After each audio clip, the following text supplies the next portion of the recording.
Hello, everybody, and welcome to the Tardis Zone live on this Friday evening. I'm back. Yes, I'm back. I needed a bit of a break. Not going to go into too much details, but I just want to address one little thing first. The trolls that have been trolling my channel the last couple of days, I've deleted those. Comments.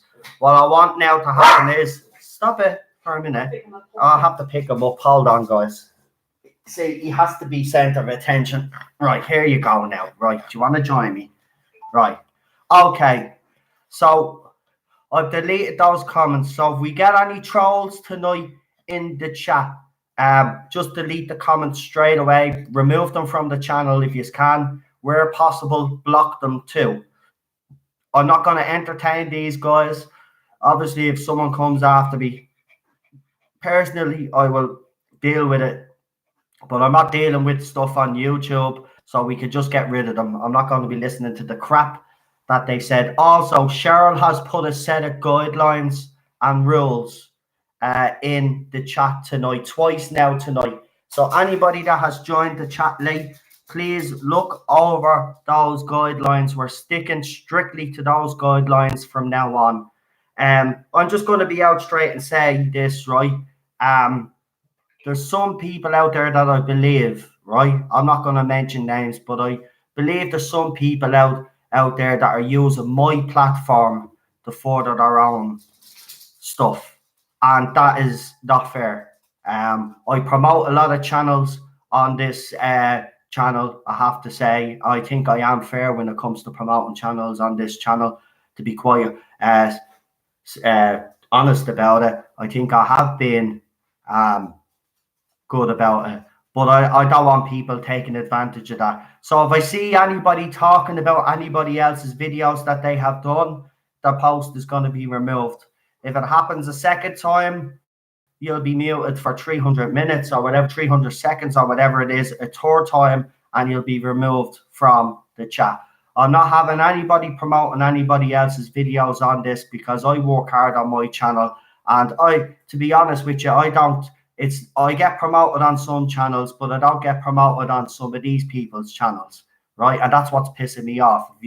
If you know what I mean, like, it'd be grand if you were returning the favor, but the fact that you just seem to be using my platform, and I'm not allowing that, because I've worked hard on this channel and I'm setting those guidelines. And it's the same with me Facebook groups as well, because I find people are joining me Facebook groups as well just to promote themselves, and I'm not going to have it anymore.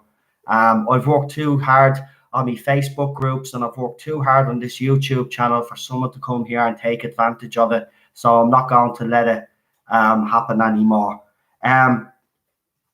Also, let's Doctor Who related news. So obviously you have seen the title of tonight's live stream. We will discuss Chris Chibnall's writing and stuff, but I do want to, because I know a lot of people are bitten at the teeth. They want to talk about this Jodie Whittaker becoming actually a fake doctor. So the fake doctor has become the double fake doctor. Double take for the fake doctor. So I know a lot of people want to talk about that. So I've no problem with anybody who wants to vent over that. I actually think the timing is a bit, it just seems a bit convenient to me. Also, I don't know. I mean, like, is this, did give them out now at this stage to make it look like, yeah, I don't know. I pity poor Sheffield, to be honest with you. I mean, I was having this thought.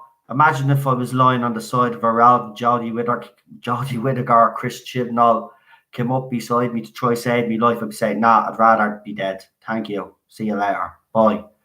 Fake bleeding doctors. Wadi.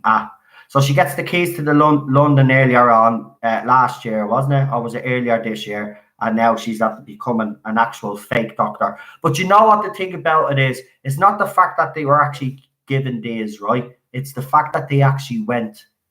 They had the gall to actually accept these, right? So I want to hear your opinions on that as well. Now, listen, obviously I want to concentrate on Chris Chibnall as well, because he's the guy, obviously, that's ultimately responsible for this. Also, we discussed the merchandise on this channel. I had a few idiots talk about the charts. Well, obviously, you don't know how the charts actually work because it was explained to you, but you don't seem to listen to people when they throw facts at you. Jodie Whittaker's era is not successful. We discussed the merchandise and the amount of sales and stuff on it. I also have another video coming up. I've seen Tardis has actually jumped the gun and done it before me, but I was going to be doing a video on Eddie of Scarrow's blog, the blog that he did about the state of Doctor Who, Chibnall's era. I might try get him on for the interview and do that instead. Actually, it might be actually work out better. So we'll do that as well. But listen, I just want to thank everybody for all the messages. It's a family issue. It's nothing got to do with any trolls. So for anybody out there that was actually any of the trolls out there, because I know you waited until I was gone before you invaded me channel. These are actually sad, pathetic parasites. But I'll just say it's nothing got to do with anything that yous were doing. I just didn't want to come on because I didn't want to have another rant. And I needed a break. And you know what? It done me the world of good. I will say, though, I was thinking of packing it all in because I wanted to deal with that issue and I didn't want any distractions. But you can all thank Cheryl because it's Cheryl that's kind of been having a word in my ear for the last couple of days to try convince me not to do anything stupid with the channels or Facebook, because I was going to call it quits on everything, to be quite honest with you, because I don't need the stress. Do you know what I mean? I've got enough to be handling. I don't need the stress of this. But do you know what? Then you know, I thought about it, you know, and then I thought, well, no, why should I go? You know what I mean? We're at a crucial stage now, anyway.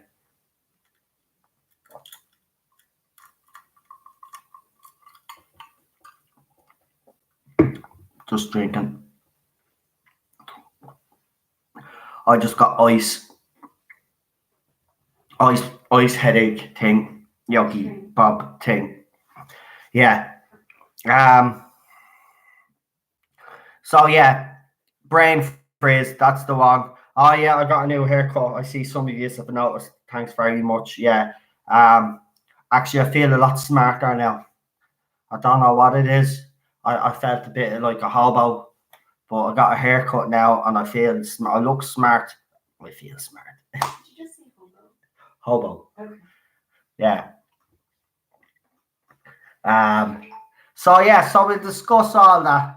So we have the usual people coming on anyway. I've had a few people text me already to ask if they can come on and vent their frustrations. It's a Friday night, so we'll try to get as many calls as we can. Now remember, the same goes for the calls as well. When you come on, I don't want you to be coming on like saying, oh, this guy did a video on this, that, and the other. I don't want you talking about anybody's channel, even on the calls. When I bring you on, if you have your own YouTube channel, obviously you do the usual. You will get the usual chance to have the usual shout outs. As I said, I have felt in the last couple of weeks, especially, that a lot of people have been taking advantage of that, and have been doing a lot of promoting. And you know, it's fine if the favor is being returned, but it's not. And then it's like, I don't like asking, you know, because I'm not that type of person. But some people just don't ask. And that's what annoys me. I've no problem if I'm asked. You know what I mean? But when it just keeps happening all the time, then I have to put my foot down. I'm sorry. And some people might disagree with that. But that's what I've decided to do. So if you have joined the conversation late, read the guidelines that Cheryl has put up. I'm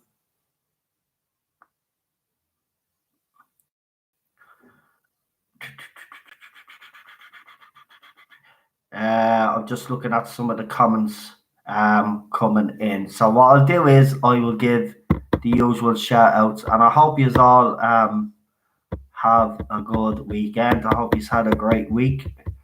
Mine wasn't bad, I have to be honest, even though, you know, I had during the week that situation, but Other than that, everything is being great. I see Cheryl's rules are there, so we'll just skip by them because they're boring. What? I don't have to read them. So Cheryl, Yvette is here, Charlotte is here, Problem Being is here, Amy is here, Gary is here. By the way, I just want to thank every single one of you as well that have texted me actually the last few days. As I said in the video that I done the other night, it made me realise who actually has me back. And a lot of you, even on YouTube, the ones that don't follow me on Messenger, even on YouTube, I got some lovely messages. And I also got a nice message off Matrix Lord 212.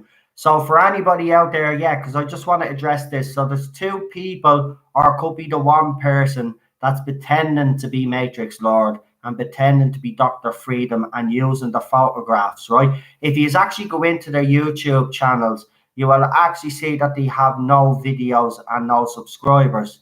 So, because there's people apparently going around saying, "Oh, Matrix Lord saying this, about me, and saying this." He hasn't. He's been actually texting me on Twitter asking me if I'm actually all right. Okay. So again, I will say again, if you think someone is talking about me behind my back, and a lot of you have already done, right? Have already sent me messages. Look at this is what's being said about you, right? You do that.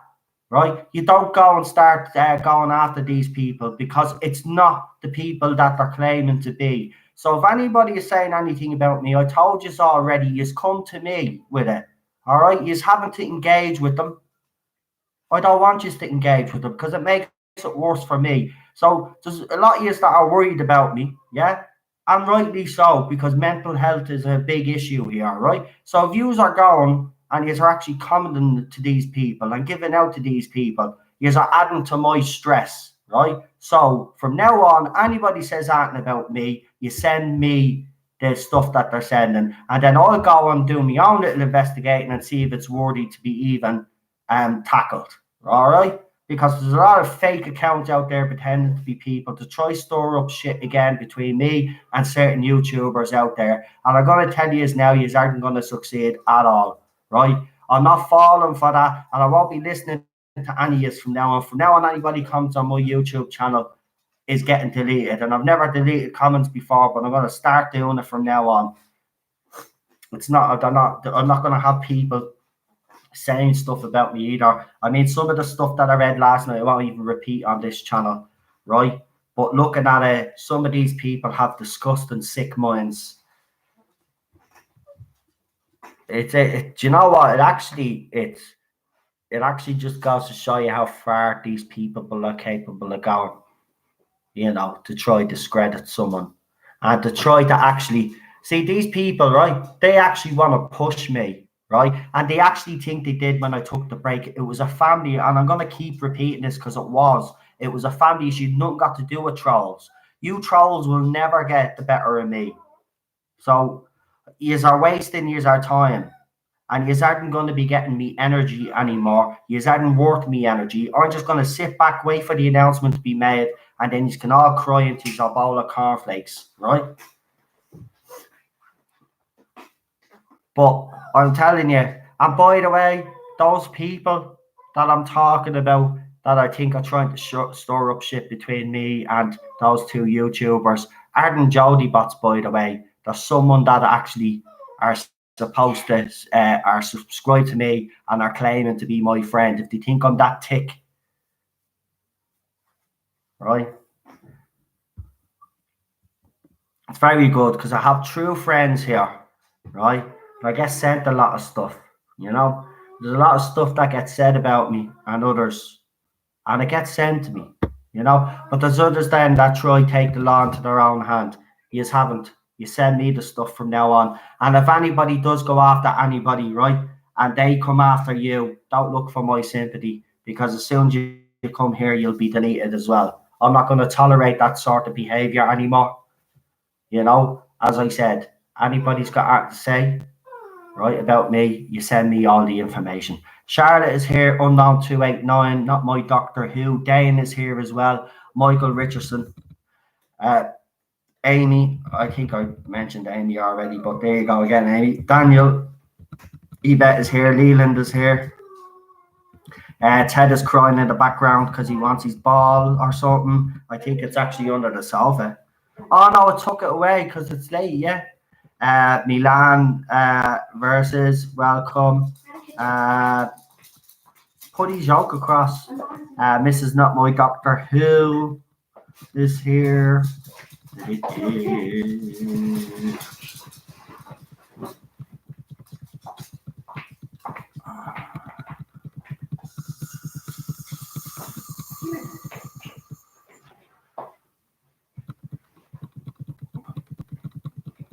Who else have we got?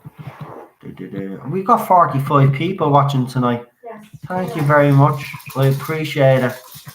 I really do. And if you haven't given the video a like, please do.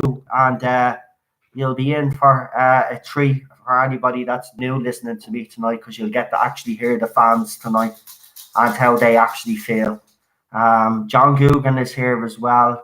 We got Daniel, Super John, Super John, Bad Wolf 66.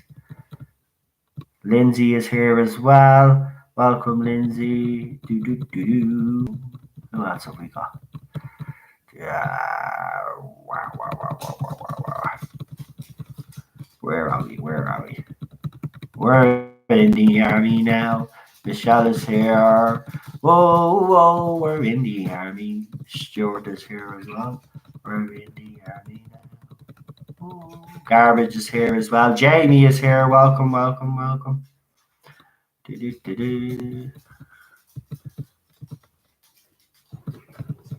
I tell you, you'd be rightly pissed off if you were in an accident and Jodie Whittaker and Chris Chibnall showed up and anybody shouts, there are any doctors here, and they actually put their hands up. You'd be screwed. You'd rather die on the side of the road.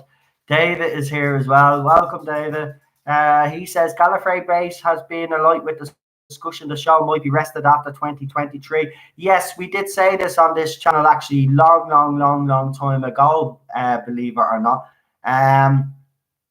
That was one of the things that actually was discussed. And it is a possibility. It could be. But again, we have to wait and see. Beam me up, Lucas says, good evening all. Nice haircut. Welcome. And thank you. Matthew says, we have your back, Noel. They're only trying to intimidate you because you're telling them home truths. Thank you, Matthew. And it's nice to actually see you again in the live chat. As I've said, Matthew is a very good friend of me and Cheryl's. He's been with me from day one, and that's on Facebook. And he's one of me admin. He's admin on one of me groups as well. Be nice to have you on there when you feel up to it. Be nice to have you on the live chat, on the live call, as I said, because it'd be nice to actually. Because I remember when you are very active on Facebook, your posts would be very controversial. You would store up a lot of stuff. Legend of storing up stuff, in my opinion, is Matthew, isn't he? Do you remember? Matthew, just every time he opened his mouth, he'd offend. So he wouldn't even be down on. He just managed to offend so much. Brilliant. He just has a way of putting things. And he's like me. He's no shit talker. You know what I mean? We're straight shooters. Tell it as it is. If you don't like it, tough. Yep. Right.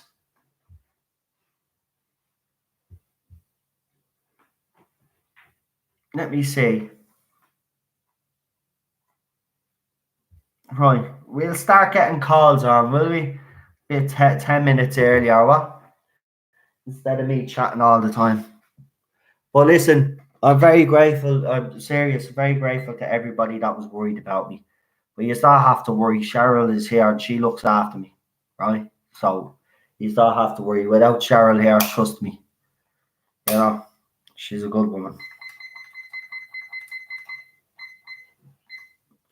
And she's laughing over there or something. Oh, what's wrong with you? Oh yeah, I see what. Yeah, okay. Yeah, I mean, look, I mean, you make rules, and then someone always has to break the fucking rules.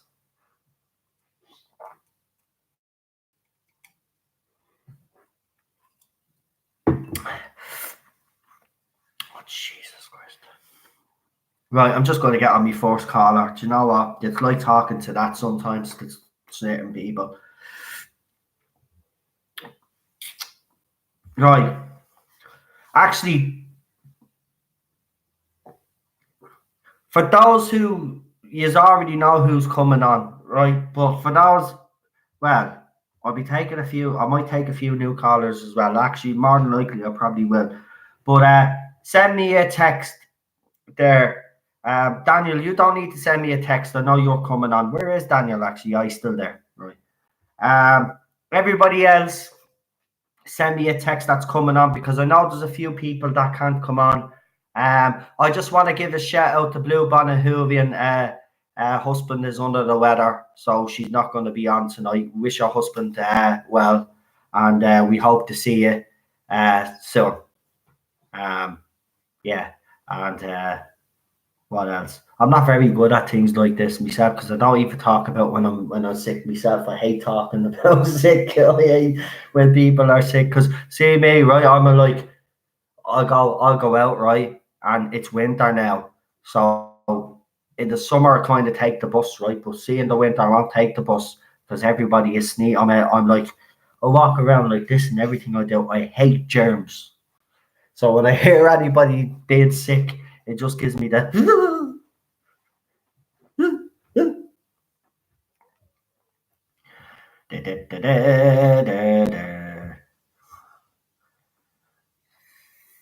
Right, text me on Messenger. I'm in. So anybody that wants to come on tonight, actually, whoever's coming on and whoever wants to come on tonight, all text me on Messenger right now. I'll do the list up, and then we'll see how many I could squeeze in. Right.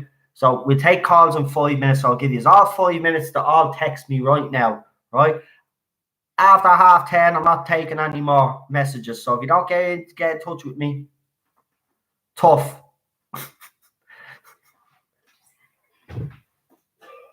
What? Oh, did I? No, I didn't. I thought I called Renee out. Oh, did I? Oh, sorry, Renee. I thought I called you out. I'm Renee. Welcome, Renee. Nice to have you on board. I always forget one, don't I? This time it was you. Jesus, I must be losing me. I must be losing me memory or something. Oh, right. Right, I'm just gonna check the messages because I just can't be dealing. Oh man. Right.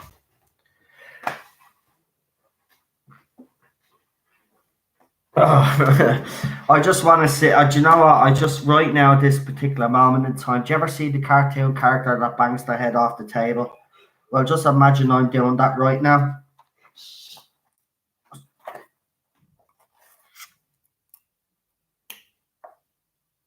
Right. Don't worry, Lee. Don't worry. Don't worry. Don't worry, Lee. I know you're first on because I promised you. I'm just writing down everybody now. Well, so far I only see 1, 2, 3, 4, 5, and there was more than 5 people coming on, and I know that for a fact. I do know that 1 or 2 have texted me to let me know, but I had 9 callers or something, so there's some people missing.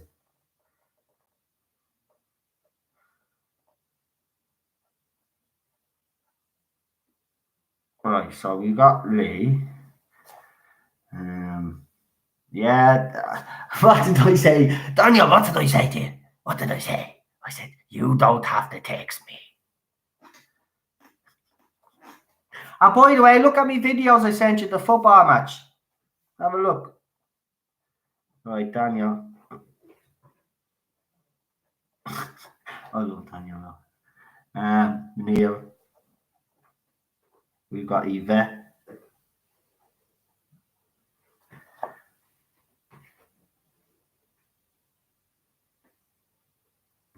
Of course I want you in at some point tonight.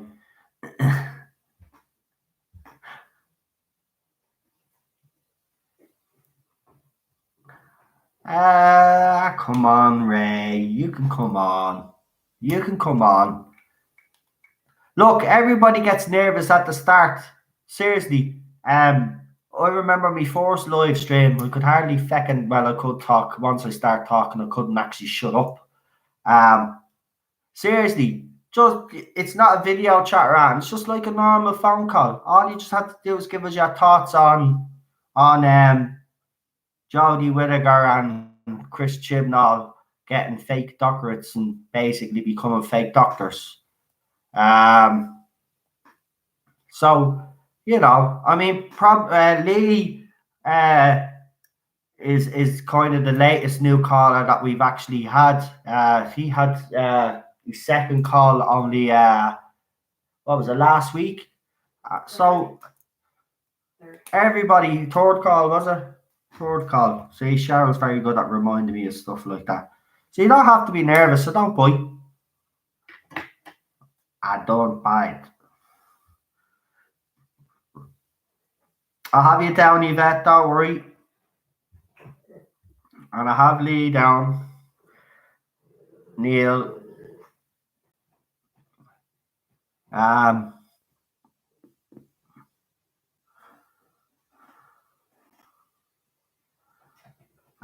Doesn't matter, but so you're coming on, yeah? Hold on.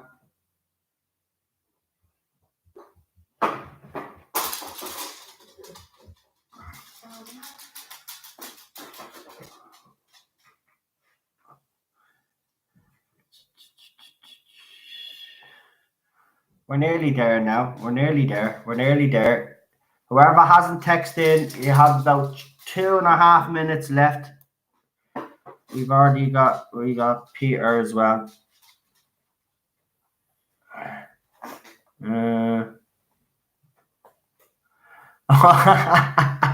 Pick a topic that Noel is passionate about and you won't get a word in edgeways anyway. LOL. Not only joking, no. No, you're not joking because it's true.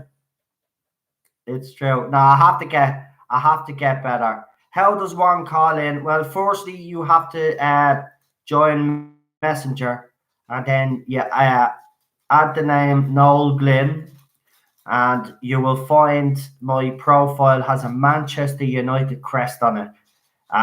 There's not many Noels out there in the world, so trust me, you will, especially Glynns. So it's a Manchester United. Charles actually put it up in the chat. Why am I even repeating? I should always know that Charles always one step ahead of me when it comes to this. Super John, Titanic, question mark. What's that? Have I missed something there? Super John says Titanic, question mark. I'm just asking if I missed something there. I don't know. Or is it you want me to review Titanic?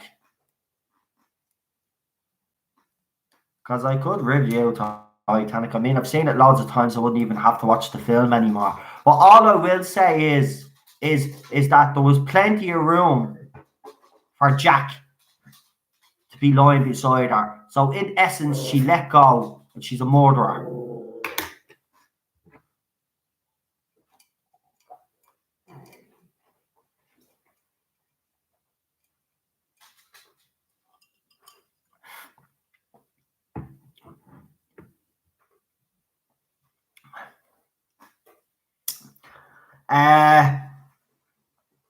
Yeah, I don't use that Facebook page. That was set up when I was blocked off Facebook permanently because of all the trolls, and I set up another one. And I just have that as an emergency, just in case they try to take over me groups in Facebook, and I'll always have a backup account, or they try to get me other account removed so they can actually try to take over me groups, which is not going to happen. I always have a backup, but don't add on that backup one. I'm never on that backup one. I actually don't even know how to get into that backup one again, to be honest. Shh. This is the Tardis zone live, right?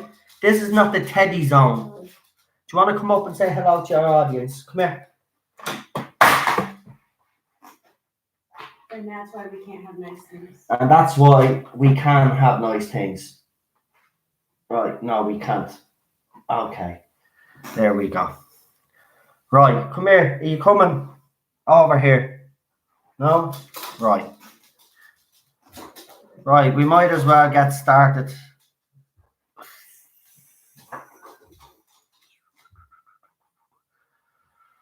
So let me see. Just before I check, just before I get the first call on, I just want to see if I have any requests, because I don't want to leave anybody out. So far, no. Oh, here we go. Ah, there we go. So I have Leland there now. Hello. Nice name. I won't say your name out just in case you don't want your name read out, but that's a nice name, man. Like it. Are you coming up to me? Are you coming up? No? Okay, well, I have to take... oh, he does. Come here, then. I have to take the first phone call. Are you coming? Come here. Come on, I have to take...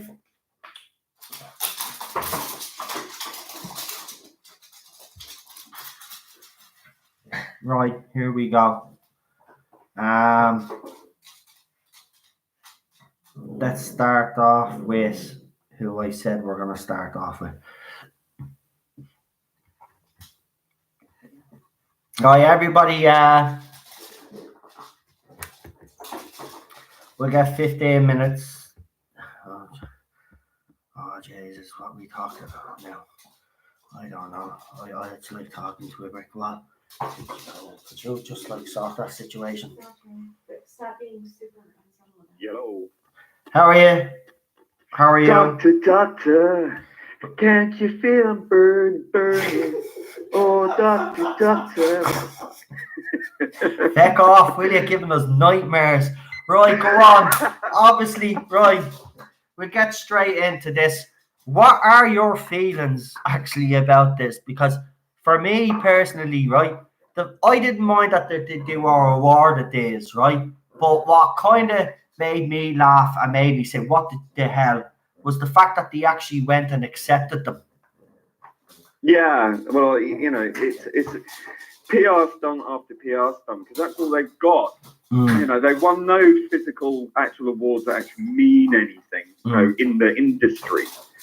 So they seem to be on this perpetual escapade of picking up gongs specifically for them, you know, as a sort of how can I explain it, like a participation award almost. It's like something you get at primary school when you lose you know, a run or something like that. You know, everyone gets a little pat on the head and the medal. You know, this is the sort of thing that they seem to rely heavily on, because they've been so completely, surprisingly ostracized by their industry, which is quite surprising considering how these awards generally are quite uber liberal and you know, love all the PC stuff, and for them not to pick up a single award from these very same people that Chibnall and Whittaker belong to is very odd. So it seems incumbent upon sort of the very heavily PC'd universities to, you know, oh, they've promoted Sheffield, let's give them something. I mean, it used to be you just get a key to the city, you know, for promoting that city. But, you know, now I don't know, is it like some weird irony? But yeah, it is arrogant to do it. But again, it's a complete PR stunt, obviously. I mean, you know, what they got a doctorate in? Terrible writing, terrible acting. Yeah. Bizarre, bonkers. It is a slap in the face. I mean, where's Peter Capaldi's doctorate? Where's all the other doctors in their sort of free doctorates? Where are they? It does seem like a bit of timing, as you say. It's hilarious how it also sort of coincides with the build up to what will inevitably be a damn squib of a series. Yeah, you know, it's I find it highly we're stepping unusual. into bizarro world, lad. You know. like I said, I just find that the timing is highly peculiar as well, though. And of course, we've been having articles recently now. They're starting to roll out now, these articles. What is, I don't know what's up with him tonight. There's his ball there. He's barking for the other one. Overlord Teddy Van Doombonio. He's actually like, he's actually dictating. Seriously, you should have seen him 5 minutes before the stream. It's me. Get me up. As soon as the stream starts, now I'm not interested. Just make sure he doesn't do a Nazi salute, you know, because then... Jesus, I wouldn't want that. He'll be in a sanctuary situation. So come here and look. Obviously, we could discuss this until we're blue in the face about her becoming a fake doctor. But they've already done the Christmas lights and all that. So yeah, I mean, it's a publicity stunt. There's nothing more to it. There's nothing else to it. So let's focus a little bit then on Chris Chibnall's writing, because that's what I wanted to focus on this stream tonight. But obviously, a lot of people wanted to talk about the fact that they did pick up these fake, titles, and I actually do think it is disgraceful. They shouldn't have even actually. I mean, they don't show up at Comic Cons, right? Here's the point I make: they don't show up at Comic Cons, right? They don't give a crap, right, about the fans. And then they go to Sheffield and they pick up these fake awards. No one is showering praise. No one is showering praise on them. Those that did at the start have gone quiet. Yeah. And even beginning to say, yeah, okay, it wasn't so great. I mean, they've finally woken up and smelt the millennia. But I think what the issue is they're not getting the praise that they want. Not that obviously Chibnall seems to be interested in feedback or criticism. Which only goes to show a complete narcissistic bent. They are dismissive of criticism to the point where they refuse to even acknowledge or respond to it.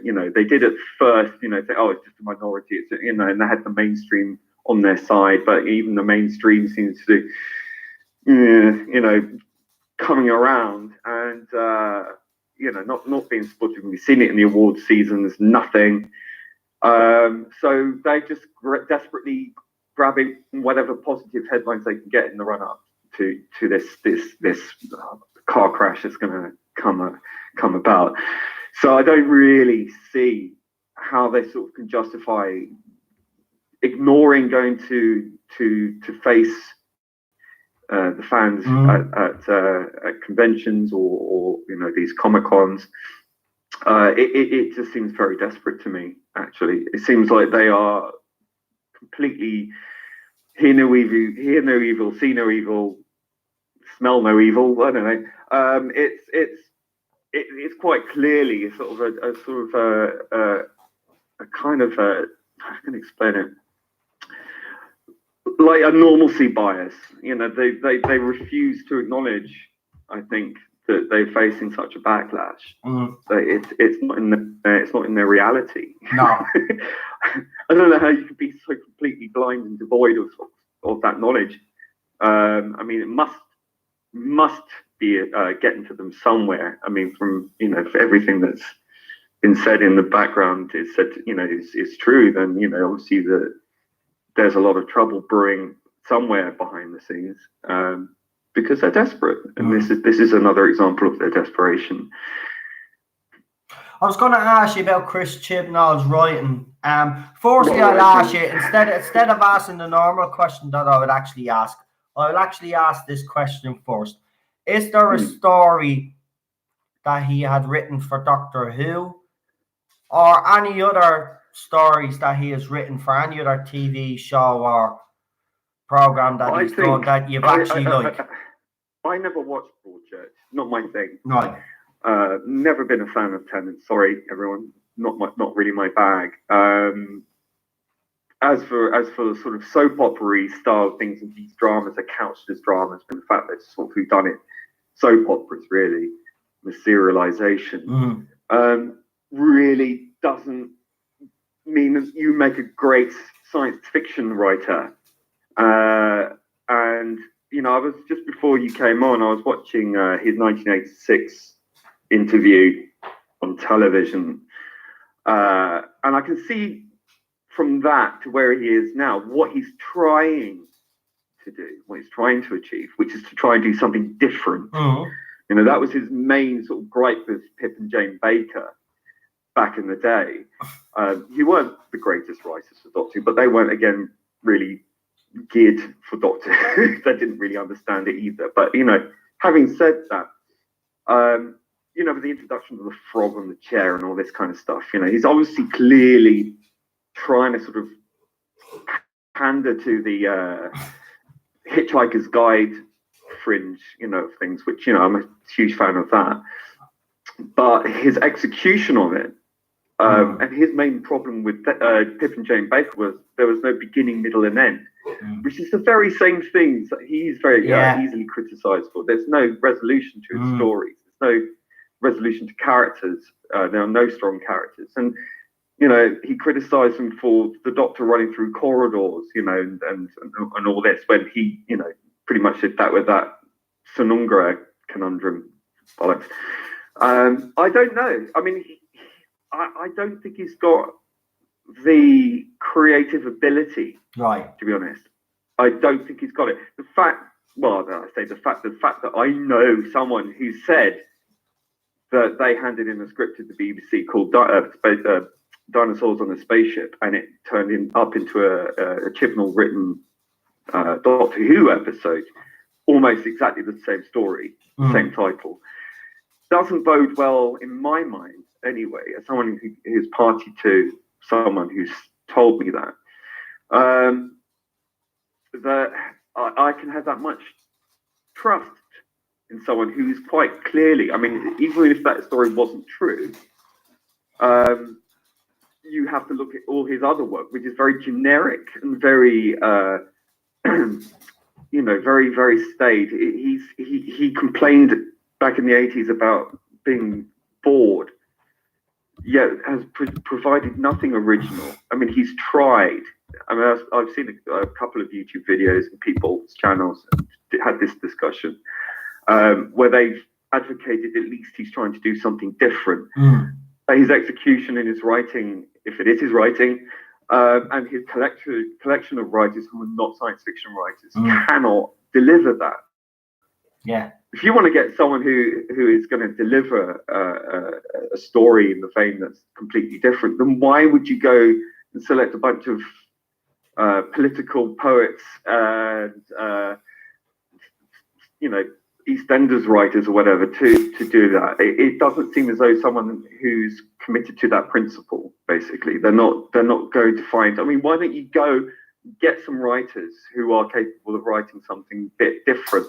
You know, do some, like, there are plenty of writers. I mean, there was even a fan who wrote an episode of Doctor Who back in the 80s. I can't remember which one it was now, but it was a great story. I really wish I could remember which one it was, but it was a fan-written episode, you know. And I think, why not? You know, you've turned to fans who've written, who've done the graphics for Peter Capaldi.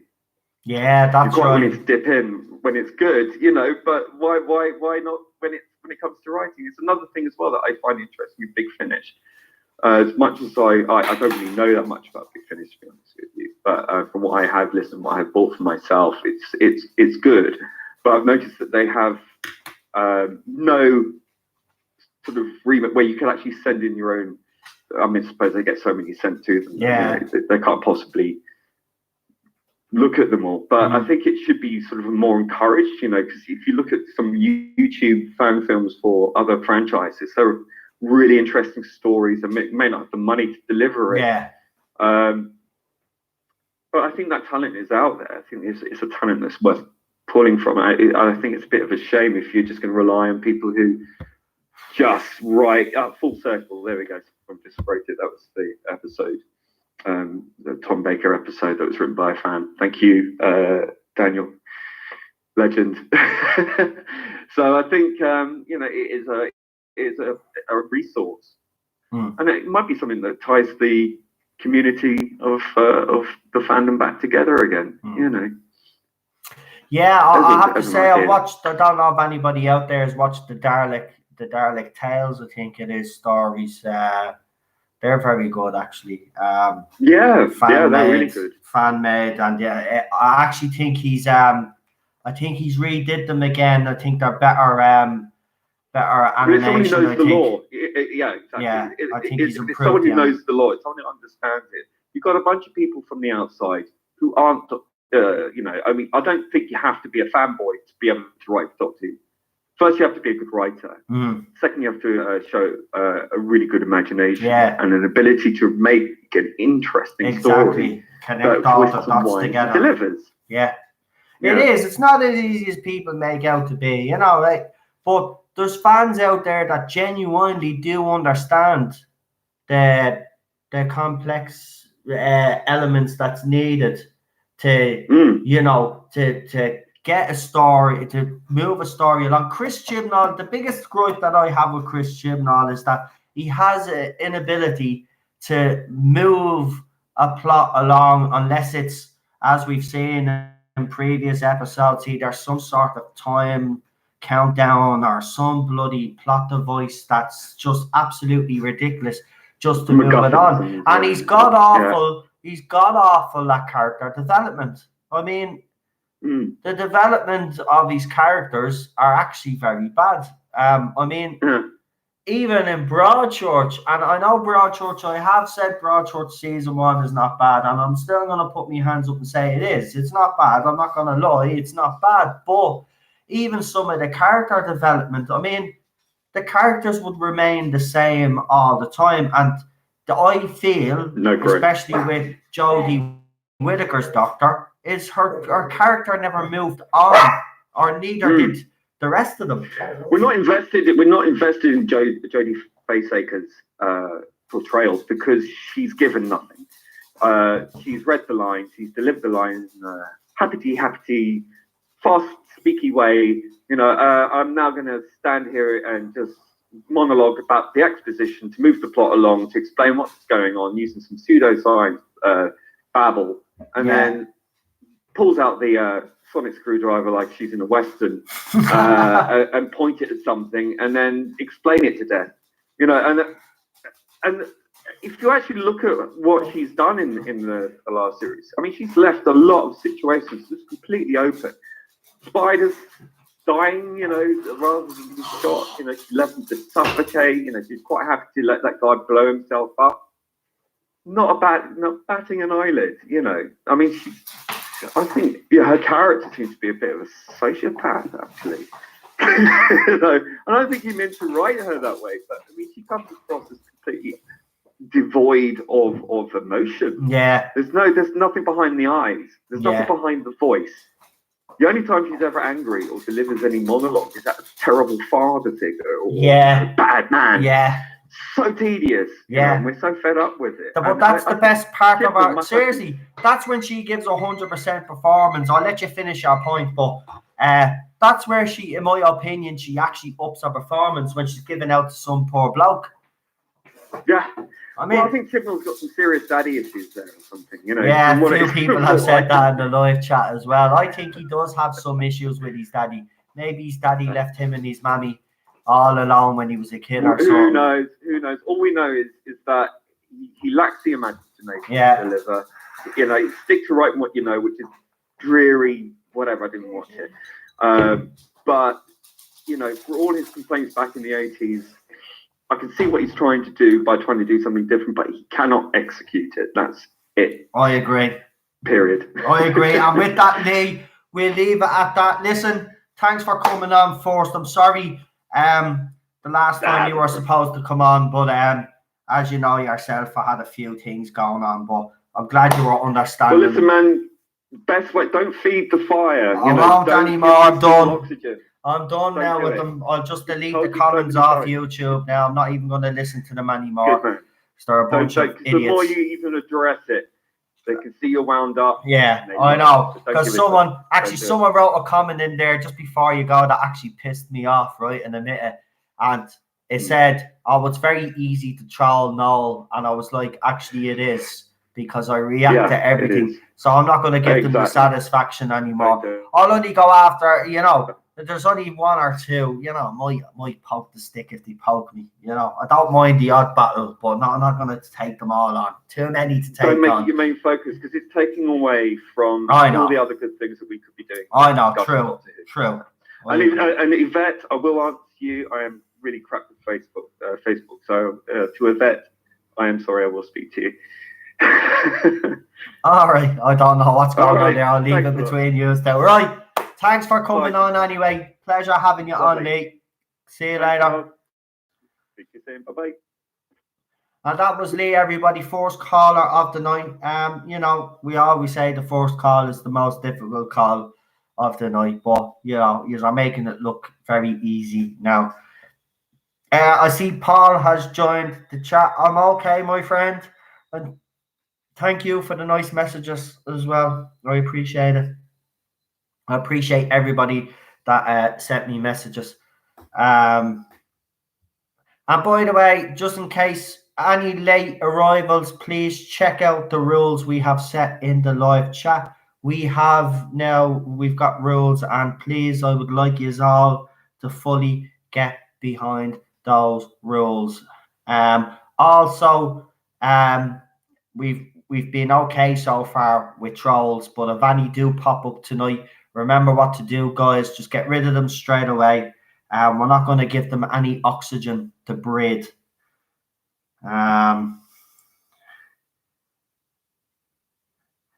Yeah, I agree with you, Neil.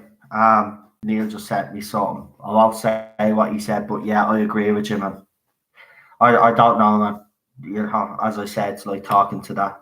But, and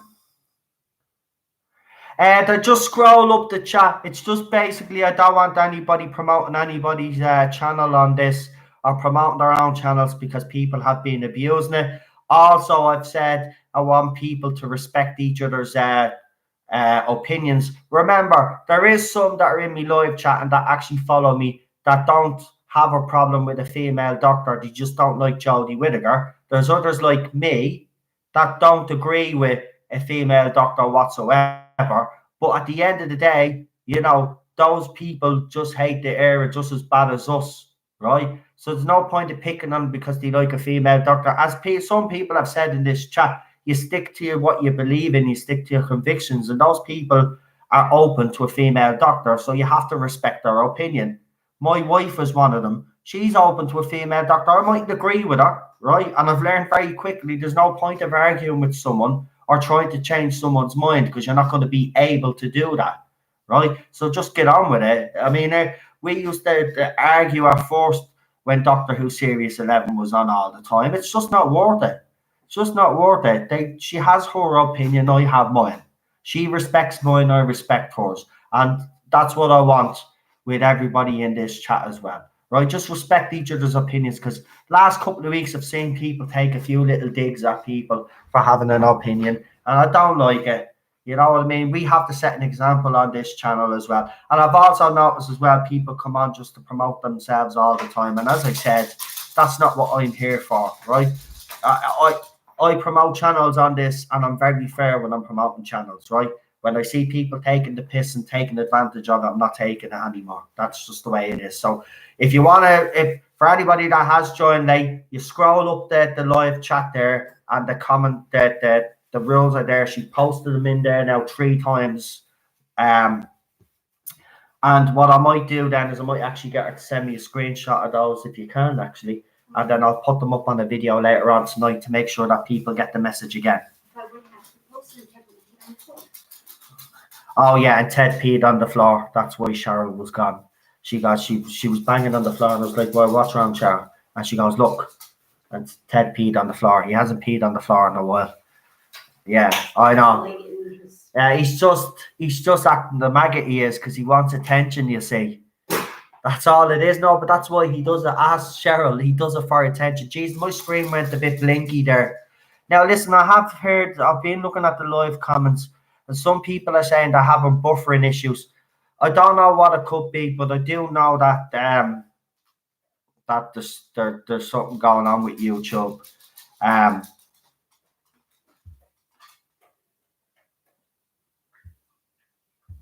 And thank you, Milan Reviews.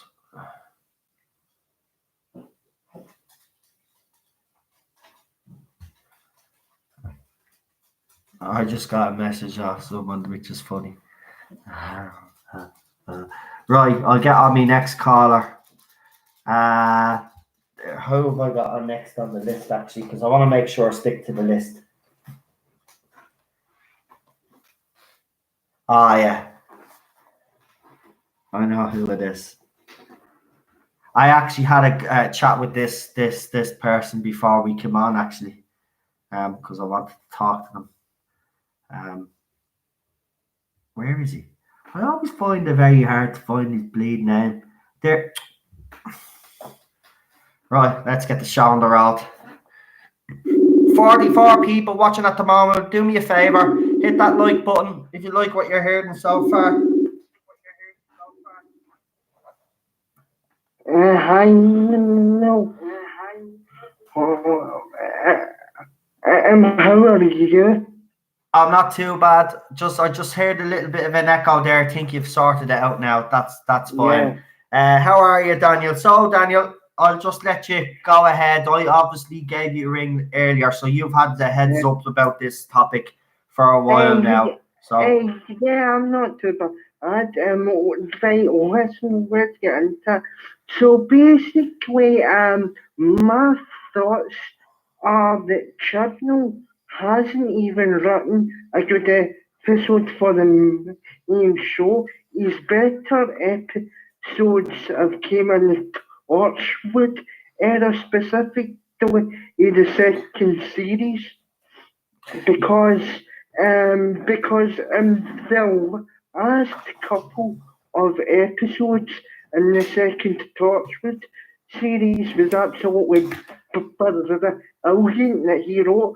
Oh, but then again, no, that was under the guidance of RTD. Somebody that knew what what they were actually doing in terms of a sci-fi series. But if you kind of pay attention to any of the episodes that he wrote for the main series, I don't think he understands the actual character of the Doctor, because if you pay attention to if you seen all the episodes in the latest series, he made the Doctor into a psychopath, killing everything left, right, and centre. And the Doctor are supposed to be a pacifist type character, although he or she, because I know people the idea of a female doctor, but the doctor is supposed to get the companions to do the sort of dirty work, if you know what I mean, because they are a pacifist character. yeah, I actually do agree with you. I don't actually think he understands what the Doctor is supposed to be. He's supposed to be a fan, remember? But Yeah. do you know what? Maybe he does, or maybe it's like, as Lee was saying, in a way, he tried to make, he made sure that his era was going to be something different. And yes, it was completely something different. I think the problem that I have with him is he went too far, in my opinion. He tried to change too much too soon. Would you agree with that assessment? Yeah, but I do. But also as well, to bring up the 1986 again, see when he was discussing trial of a Time Lord to Pippin Jane Baker, where he says it's all very running up and down corridor. So that's basically what series 11 was, basically running up a whole corridor every episode, and that's not good storytelling. You need to have other elements to keep you engaged. And to be honest with you, that series was a cure for insomnia. No, because basically none of his series 11 episodes I done together. There was no story arc overarching everything to tie it together. I agree. Can I ask you something? And I'm going to ask everybody this. So everybody that's due to come on, this is a question I'm going to ask you. I want you to actually think of an episode or a story that Chris Chibnall has written that you actually like. Now, not overseen by anybody or anything like that. Something that he has written himself that you actually like. Now, if you don't, that's fine. But I am going to ask that question. Is there anything that you've liked, Daniel? Absolutely not basically, because I think basically everything he writes is so joined basically, and so basically just bow and with no all character development or no excitement or anything to keep you engaged and invested into the story. And sci-fi is always supposed to be intelligent, and you're supposed to be engaged in what you're seeing on screen. And frankly, I was never engaged in any of these episodes that he's wrote, and that's not me just saying that. I genuinely think that he is a cancer when it comes to the show, in my opinion. I mean, I've obviously watched a lot of Chris Chibnall, obviously stuff that's not related to Doctor Who. There's one thing I said this to Lee as well, and you've brought it up as well. My biggest gripe with him is actually that moving a story along and his character development, as you brought up already. But even trying to move a story along, I mean, 42 was probably the perfect example of how he tries to use a countdown to move a story along, because he doesn't have any other way of doing it. And that's why I also believe that his Series 11 is so simple, is because he doesn't have the smarts to write intelligent sci-fi. But you also see like the sort of contempt he has for the more sort of classic monsters, be it the Cybermen and the Daleks. Because you've already seen the damage he put on the Cybermen and that Cyber in episode, which was an abomination, and the Daleks and the Resolution, which was also an abomination. He seems to enjoy having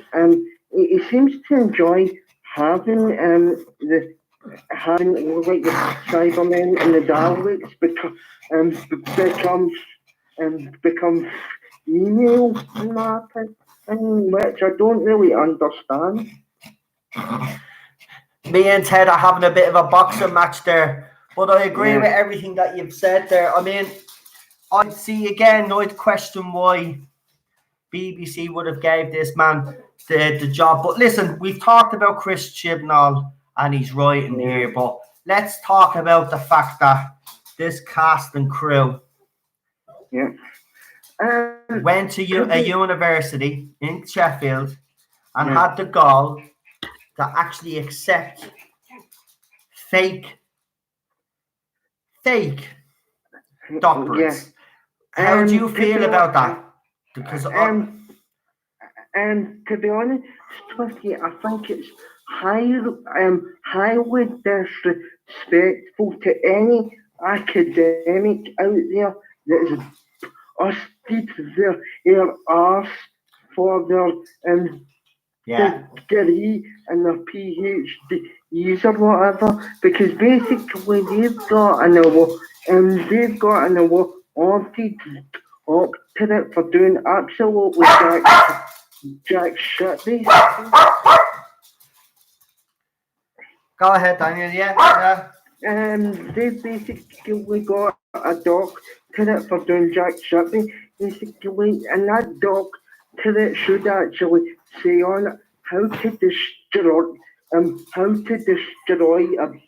bill of series, because that's basically what they did.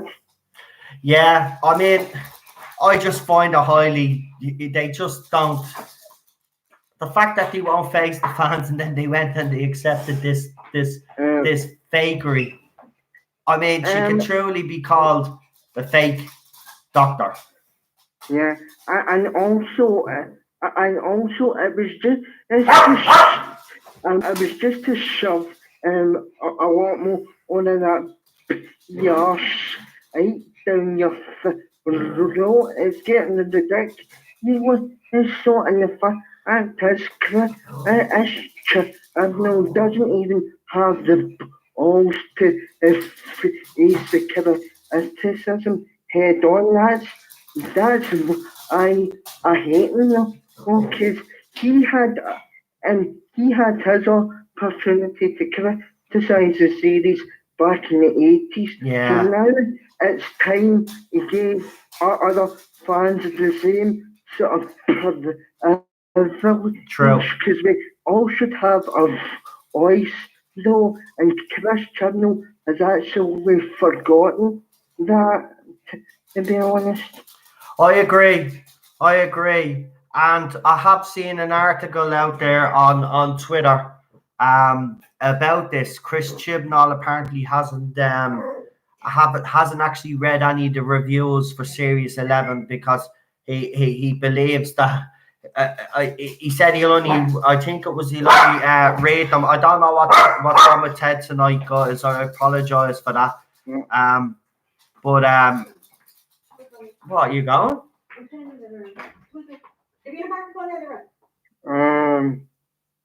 Oh, all right. Yeah, but the fact that what was I don't even know what I was saying. Daniel was talking. I was actually trying to make a point. Sorry about that. The dog has had to put me off. Daniel, just go on and make the point that you wanted to make. If he barks again, he is going back out the door. Well, basically, Chibnall had his opportunity that's what I wanted to say. the series back in the 80s. So I don't get why you shouldn't be allowed to do the same. He's actually forgotten what it's like to be a fan. The man's got so much of a big ego that he can't step back and go, what the hell did I just write during this series? He actually thinks that's decent quality. So, sorry, Chibnall, but your head's up your arse. The thing about it is, you won't read reviews. That's what it was. You won't read reviews for Series 11. Now, if I was a showrunner and if I could see that the public weren't fully behind this, obviously I'd read the reviews because I'd want to see where people would have serious concerns about me era, and I would try and fix the situation. The fact that he's arrogant enough to say, well, I'm not going to read them is another indication this guy does not give a crap about the fans. He thinks that him and the rest of his crew are beyond criticism. Obviously, their fans go on like that as well, that this era, Chris Chibnall, Jodie Whittaker are all beyond criticism. Well, sorry, no. Yeah, and I'm sorry, but his series was so bad that I don't think he is a true fan of the show. Because if he was a true fan, he would have produced something a lot better. Though that was an absolute disgrace. So he never even tried. No, basically. Yeah, I just don't know where he thinks this era is going to be remembered. But I mean, he has to understand that when we hear someone like him say, well, I'm not going to read basically the criticisms because I'm basically above those criticisms. And it's the same with the cast and crew of Demons of the Punjab, the Doctor Who episode. That actor came out and basically said that the crew didn't give a crap about what we thought about it. By the way, that really pissed me off, and I'll tell you how. Because basically, what that guest actor said is, this show isn't for you. This is for this is for the PC, you know, all this. And basically what he said in a nutshell was, all you traditional fans can go straight to hell. No, if you don't like it. Yeah, I agree. I mean, just look, Chris Chibnall for me, right?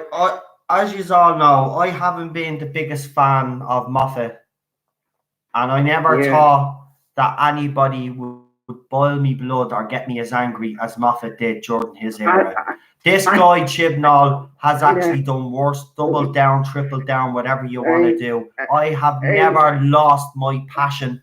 Like you always say, Daniel, you say this a lot. It's killed your passion for the show. Well, I agree with that. It's killed my passion for Doctor Who, and shame on him.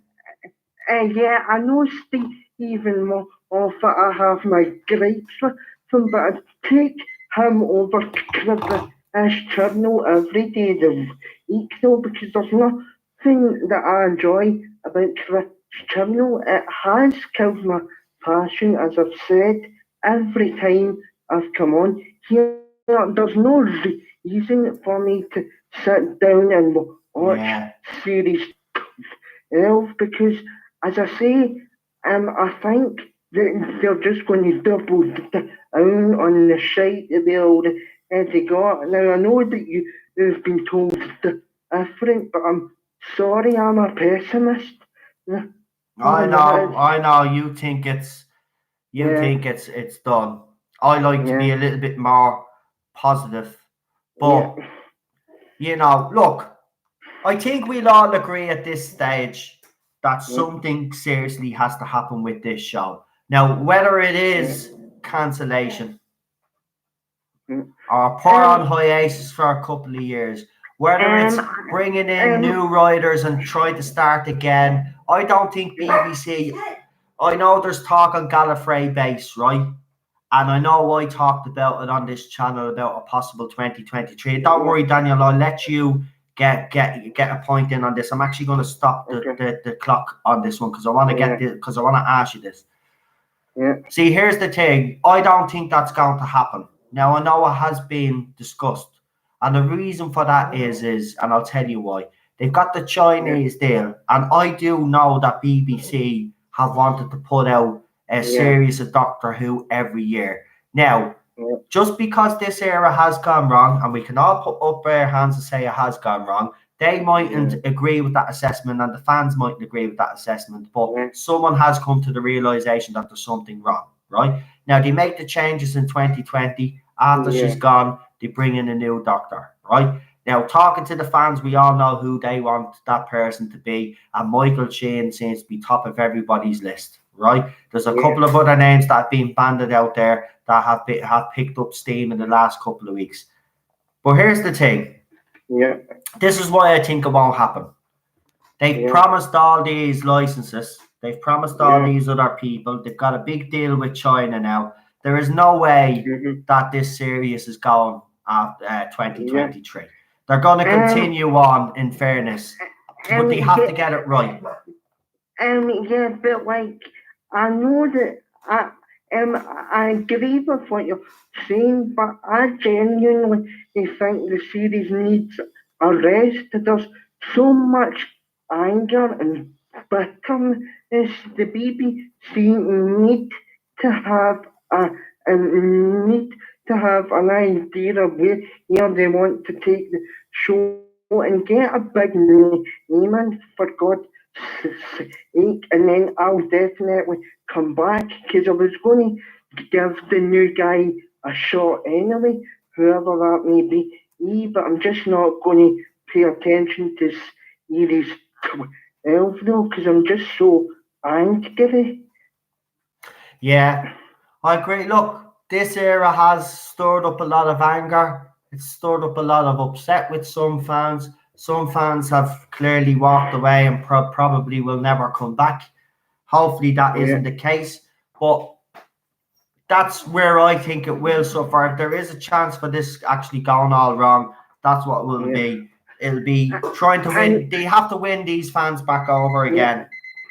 Yeah, and basically as well, though, you said about Gallifrey is I wouldn't even us that forum as far as I can do it. It's all full of idiots, basically. It's like you're everyone in actually Germany over there. You're not allowed to have your own opinion. Yeah, exactly. I mean, I've seen posts that they've put up. They've basically restricted, and once you start doing that, you know. But that's been a cesspool for a long, long time. Anybody that's went in there and complained about Series 11 has ended up coming out or either given up YouTube and Twitter because of them. They wouldn't do that to me because I tell you one thing, they wouldn't get away with it. They wouldn't get me off Twitter, I can tell you that. But listen, Daniel, we've run out of time, mate. But listen, I want to thank you especially because you've done a lot for this channel the last couple of weeks, and that must be acknowledged. You have brought peace to the fandom. So I want to thank you again for that and all your kind messages over the last 48 hours or so. But you're always in contact with me anyway. But you know, I already thanked you, but we're going to do it again on air in front of everybody because you deserve it. So thank you for everything that you've done for this channel. We really appreciate it. I enjoy coming on here, and thanks for letting me come on again, and I'll continue to support the channel as I've been saying all along. Thank you very much. I really appreciate it. And listen, we'll have you on again over the weekend, all right? So you enjoy your weekend. Talk to you soon, pal. Yeah, talk to you soon. See you, mate. See you, mate. Now, hold on. How do I do this? Oh, yeah. Now, that was Daniel, everybody. Another fantastic call by Daniel. Oh, do you want to come up now and join me, Ted? Are you actually going to be good this time? Are you? You're going to stop barking at me? Come here. Come on. Oh, no. I know what he wants. Could you do us a favour? Actually, you might stop him from doing it. Throw it off the kitchen light. You need to stop. I know, he's getting a bit out of hand. You're very cheeky. Yeah, he's trying to take over this house. He's basically right. There's a bit of a war going on in this house right now because Ted believes that Cheryl is his, right? And of course, I'm obviously married to Cheryl. So there's a bit of a competition going on. He's kind of, see? Ted. So, oh, yeah. All right. Come here to me. Look, if you bark again, you have to go into the room. I'm serious.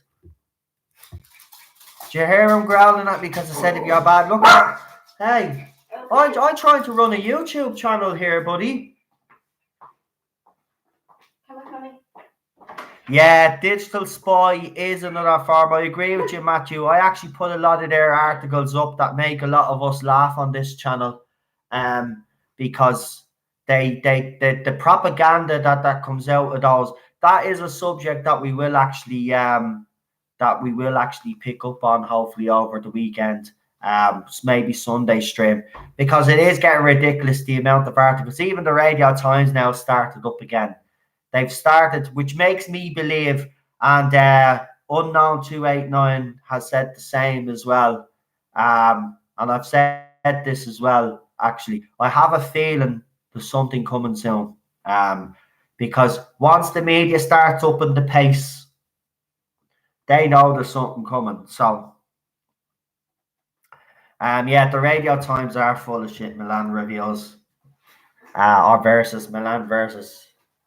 Yeah, seriously, take him in because he'll just He start. won't come out of his I know he house. won't because he knows what he's had to do. So he won't come out of his bed now because he know. Oh look, he actually won't move. Oh, he's cute. He knows he's at sea with Mammy. When he's in trouble with Mammy, he knows. Look, he won't come over to you. Oh my God. Oh, look at him now. I'm sorry for being bold. I have to go into bedroom with Mammy. See ya. Hi, Desert 004 is here. The Roblox King is here. Welcome. Nice to have you. And Rocker Runner has turned up as well. Nice to have you all on board. Right, we might as well get on our next caller. Keep them rolling.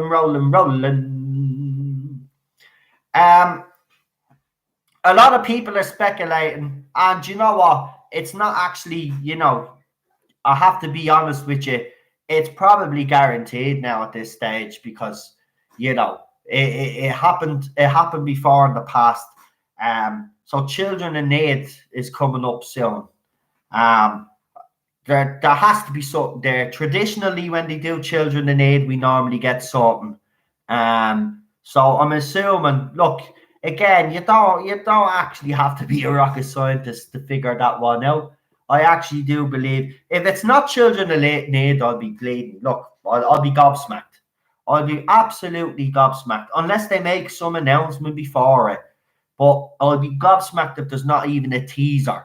I mean, Super John, at this stage, we need something, don't we? I mean, that's all we want. I mean, what was it, 2 weeks ago? We were all getting bleeding excited over a fake midnight announcement that never bleeding happened, and everybody was getting excited, including myself, even though the sources had told me, there's nothing in it. I still got excited with everybody else because it was something different, at this stage, I know nobody really cares about Chibnall's era, and I think they do a lot of this delay tactic. I think is some sort of hype thing. They're trying to hype a hype train, but it hasn't worked. Nobody's hyped. Everybody just wants it done and over with. But at this stage, I think everybody is excited to see what because remember, YouTubers like me and the other guys like Ballstreck and all will be dissecting these trailers, will be like, it'll be something for us to actually do, instead of complaining about the Series 11 all the time. We'll actually have some new material to actually look over, analyze, and break down. And that's why I want these trailers. I want something out now. It's getting a bit boring talking about how shit Chris Chibnall and Jodie Whittaker are, but that's all we've got to talk about. And the thing about it is that there's not many channels out there that are doing this sort of thing that give you guys a chance to actually talk. And actually talking about that, I might as well get on my next caller because this isn't about me. You all know how I feel. I can't stand this era. And no disrespect to Jodie Whittaker, and I did say it. She looked well the other night at the BAFTAs. Welsh BAFTAs, some people having a go at what she was wearing. I mean, if you're going to be that petty and that pathetic, you know what I mean? She's a woman, right? She went out. It'd be like, you don't have to slag their clothes or whatever. You know what I mean? It's the acting that you talk about, discuss. Her costume, I don't like it myself, but you don't talk about when she's out, having a drink.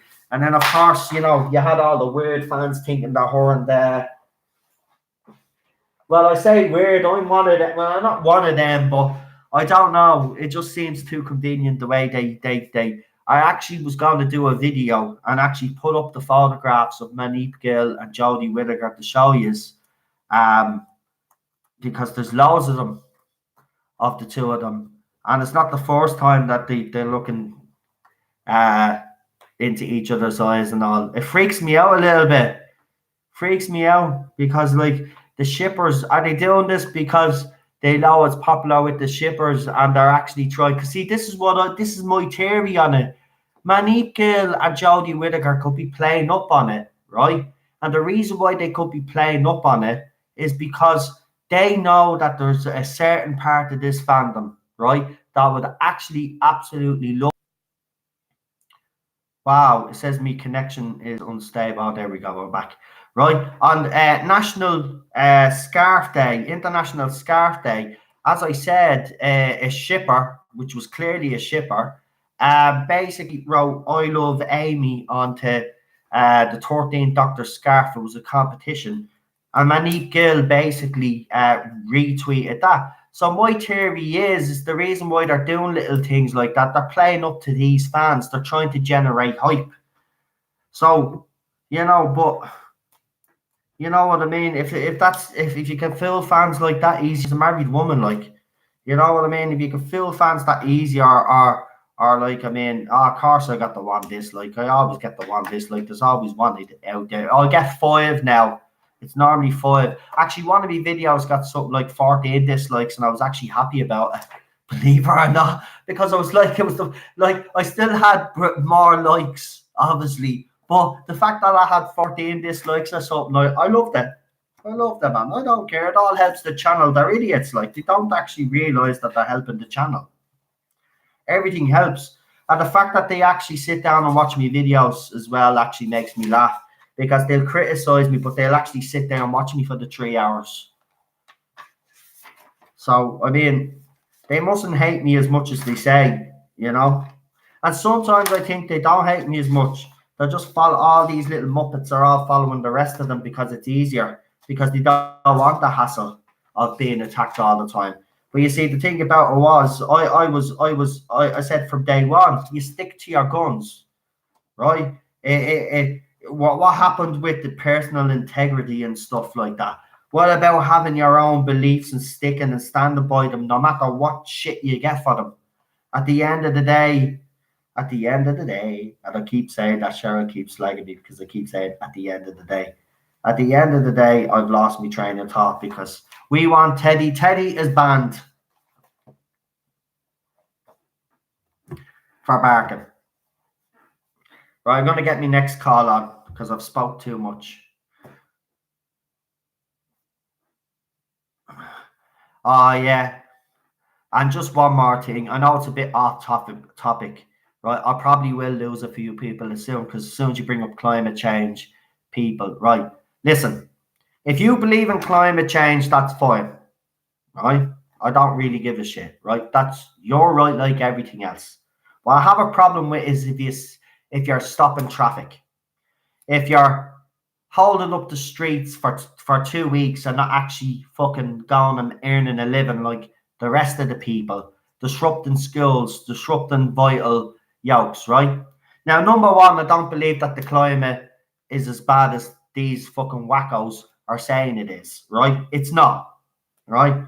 And that's a fact. There's scientists out there that will actually tell you that all of this is just fucking an overreaction. Some of these people have used it to take a couple of weeks off work and to have a little party, right? Get back to fucking work, you lazy bastards, right? And if you actually want to look at the climate, your generation, yes, your generation consumes more than any other generation before you. So take a look at yourselves, you bleeding hippies, right? Before you start fucking coming and preaching to all of us, right? Because at the end of the day, we have done a lot, my generation and the generation before the generation before. It's your generation that's fucking up the planet, right? Not our generation, right? So at the end of the day, right, take a leaf out of your own books, right, and fucking do something about it, right? And you know what? Here's the thing. Piers Morgan, not the biggest fan of Piers Morgan, right? But he had an interview and he brought one of these extremists on. And he asked a question. And he asked this person, do you have a television? And they refused to answer. Have you got a tablet? Refused the answer. Have you got a mobile phone? Do you travel on plane? Do you travel by car? Do you travel by bus? Right? This is the point. Right? This is the point. All these people want us to change our lives, yeah? But they don't practice what they preach themselves. And another thing, he actually, your one on it said, extinct rebellion crap, right? Leader, voice leader. She said that 72% of British people supported their movement. And when Piers Morgan asked, well, show us those figures, prove those figures, she went and she attacked them, right? They're all a bunch of nuts, right?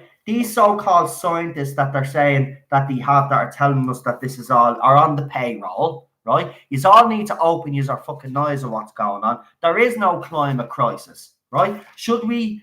Am I saying that we shouldn't make changes? No, we should make changes to improve the world. We should always do that.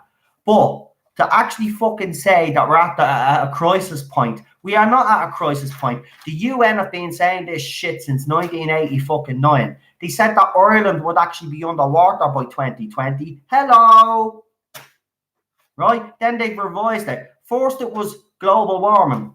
Then apparently we had an ice freeze or whatever, or global cooling. And now it's global fucking, or now it's climate change. Make up these are fucking minds, just bunch of twats. Which one is it? See, when one was revealed to be a hoax, they changed it, right? When that one was revealed to be a hoax, they changed it. This one's going to be revealed to be a hoax, and then they'll come up with a new one, right? So at the end of the day, right? At the end of the day, if you want to help the fucking environment, right? Everybody wants to help, right? Wants to make this world carbon neutral, whatever it fucking is, right? Then we must give up our laptops. We must give up our mobile phones, our TVs and everything, our lights, the whole lot, right? The way they want to do that, right? And then you've got these radical vegans, right? Can I just say something about vegans, right? I don't mind if you want to be a vegan. Again, that is your personal choice, right? But it is a fact that being vegan causes more damage to the environment than it actually does being a meat eater. And that is actually proven. In fact, there's facts out there that you can actually read it. You don't realize that some of the grains that you eat, like quinoa, for example, quinoa belonged to this tribe. This tribe used to eat quinoa for thousands of years, right? Or hundreds of years, whatever it was, right?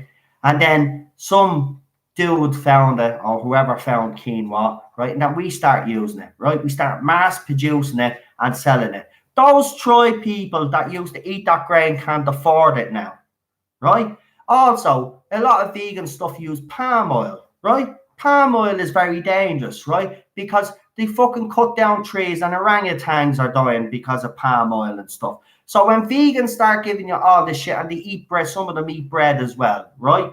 And they kill insects, pesticides, and all this, right? Practice what you fucking preach. That this is what I keep saying, right? But they don't, right? They break little rules themselves, right? So don't be preaching to me because I eat meat. You eat your fucking vegetables, right? And by the way, a vegan-led diet actually causes more damage to your body than actually a fucking balanced diet with meat and veg. It's a fucking fact. And by the way, those people that are vegans, and a lot of vegans will tell you, they take vitamin supplements to supplement the fact that they're not getting some of these proteins, these nutrients and all this, right? So it's a load of my bollocks. People need to wake up to all the stupid crap that people are coming out with, right? Climate crisis, me arse. And a hysterical 16-year-old girl who has Asperger's and they're fucking abusing her, right? Adults abusing her, using her to fucking scream at other adults and and remember one thing, when she was up talking to the UN, giving out and chastising all those adults, remember there was a lot of schools around the world that actually had TVs in the classrooms because this schoolgirl, 16-year-old or 15-year-old schoolgirl, was talking in front of the UN. The schools would have been watching that, and then you know what would have happened? Right, those kids watching her screaming in hysterics then would have frightened a lot of fucking kids, right? Would have frightened a lot of kids. How dare these people fucking get everybody fucking on edge over this fucking crap? Go and do your own research, all right? Don't be listening to their scientists either, because they're all on the payroll, every single fucking one of them, right? I don't believe it. And you notice how your sky is turning different colors. All you need to do is look at the geoengineering and the weather manipulation technology that they have. None of this climate change bollocks, right, is true, right? The climate naturally changes with the earth. We have contributed a minute part to that, right? Minute. That's me rant on climate change anyway. But for those fucking idiots, and I seen one getting pulled down off a train and bet, well, you deserved it, right? Now there's people out there saying, no, he didn't deserve to be. Sorry, he deserved it. If he stopped the train, stop people from getting home from work or going to fucking work, he deserved it, right? Because there's people out there that actually want to get to work, want to bring their kids to school, and, you know, people need to use services like hospitals and doctors and all that have been interrupted for 2 weeks because of these idiots, right? Enough is enough. Go home, go to work if you fucking work, go to school if you are in fucking school, go to college if you are in college, and leave it to the politicians and the adults, the other adults that are actually fucking brainy enough to sort this out, to sort the fucking out, right? And I'll tell you one thing, right? Governments get criticised, right? But a lot of governments have made huge steps and strides when it came to this environment, especially the Irish government, and I know the British government have done a lot, right? They just want more and more and more. They're never happy, right? Until we're all vegan eaters, right? We're all fucking dressing the same, talking the same, acting the same. You know what I mean? You want the uniform world. Well, fuck yous. Next call. And if I see a climate change protester stopping me from getting out of my way, they'll get a box in the head. Fucking idiots. Good evening, Noel. Good evening. Good evening. Good evening. How are you? Oh, I'm great, man. I'm absolutely fantastic. How are you? I'm all right. I'm all right. I'm glad. It's nice to see the old Noel back tonight. Thank you very much. I'm glad. It's good to be back. I needed just a little bit of a break, but I'm all right now. I've got a new way I'm going to sort out things from now on, and not that I'll go into it as much as you just have, but all I'll say is the funniest thing on television I saw this week: them dragging that guy off the top of that train in the protest down in London and giving him a kicking. Yeah, and do you know what? I don't condone violence of any sort. Yeah, but it's gone too far now. They cause disruption when they're doing things like that. And Exactly. They do things that are dangerous. Exactly. You know what? We're living in a society where everything has to be sensationalized. Everything is over the top, and there's panic everywhere. You know what I mean? But here, let's forget about that. This is about, I just had my little rant anyway. You know me, I always go off a little bit off topic anyway. But let's talk about this whole stupid Andy's writing. So go ahead. I'm not even going to ask you a question because I know you'll have plenty to say. So work away. Well, where do we start? Well, we'll start with the doctorate things first, since everybody's talked about it. I mean, it's, as other people have said, clearly a stunt, isn't it? Just make them look good, make them look like people like them. I mean, the one where she gets the keys to London. I mean, I've never understood these ones where people get keys to cities. It's just we've got no actual award to give you, so we'll give you a completely irrelevant award and say that you have the keys to the city. Okay. So, you know, those are just irrelevant nonsenses that they give people. And these honorary doctorates, so many celebrities go for these honorary doctorates. But it's like, why do you think you deserve one? Because even if I was a celebrity, not that I would want the attention of being a celebrity, but if I was a celebrity, if somebody said to me, "Oh, you can have an honorary doctorate of whichever university," I'd be just like, "Well, I don't deserve that doctorate because I haven't done the study that all the other people have done to get their doctorates." Yeah. So I'm not going to take that. Exactly. So, yeah. I mean, I wonder. I'm going to have Yvette on later, but I wonder how Yvette feels because obviously, like, you know, she would have had to study for all this, and then for Jodie Whittaker to just come along and, you know, receive one. It must be an insult to actually Yvette, you know? And well, it is. And, you know, it's an insult. I never did, you know, back in the era when I left school, you weren't pressured to go on to college. So, you know, I came from an educational era that it was just like, yeah, you can go to college if you've got straight A's, but apart from that, just go and do whatever you want. So I didn't go to college because I hated school. Yeah. But there were a hell of a lot of people who did go on to college and they worked hard to get their degrees and their, you know, everything that they did, they deserved. But then you get some celebrity who can well, basically he's not frightened of being in the public eye. That's basically what actors are. They're people who are just brave enough to be in the public eye. They'll do anything, whereas most people won't do that, in front of other people. So, and then they go and get these doctorates, and it's just like, that's an insult to the people who have actually worked hard to get their doctorates. So, I don't know. But, and moving on to the fact that we're talking about Chibnall a lot. Yeah. I mean, out of the ones that have got these doctorates, he's probably the worst. I know, Doctor. And by the way, his wiki has been changed, believe it or not. Someone has actually went into his Wikipedia and changed it to Dr. Chris Chibnall. I kid you not, guys. It's actually up on his wiki as Dr. Chris Chibnall. Yeah, well, I mean, there'd be a lot of things I could say to Chris Chibnall if I ever met him. Oh, I tell you. None of them would include the word doctor in front of his name. Jesus, no. I could think of other names, all right, but it definitely wouldn't be doctor.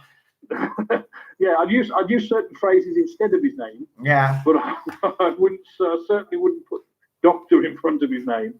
And yeah, I would probably tell him the same thing to his face, that you don't deserve that doctorate. You shouldn't have even taken it. I don't think any of these celebrities who get, fair enough, if somebody is actually quite intelligent and they've done university and things like that, and then they get they get a doctorate or something like that, at least they've actually done some university study close towards it. Yeah, but, exactly. I mean, I can't, correct me if I'm wrong, but I very much doubt Chibnall's done anything to get to earn that doctorate. I very much doubt Jodie Whittaker's done anything to earn that doctorate. So, yeah, the whole doctorate thing where they're getting these honorary ones, I never believe it anyway. I don't think they deserve it. I don't think they should accept it. Yeah, I agree with you. But obviously, the ones with the bigger egos, as other callers have already talked about, they will take them because it all makes them look better, and they can walk around saying, "Oh, you don't call me Mister anymore, or you don't call me Mrs. anymore. I'm Doctor." Yeah. Like, no, you're not. Yeah. Well, as I said, man, if I was bleeding on the side of the road and those two came along, I'd say, listen, mate, I'd rather die. Sorry. Well, thankfully, we're talking about a different type of doctor and the MD on the end of your name, but it's a doctor. I mean, what could they actually have? What could Chibnall have got close to being a doctor of bullshit?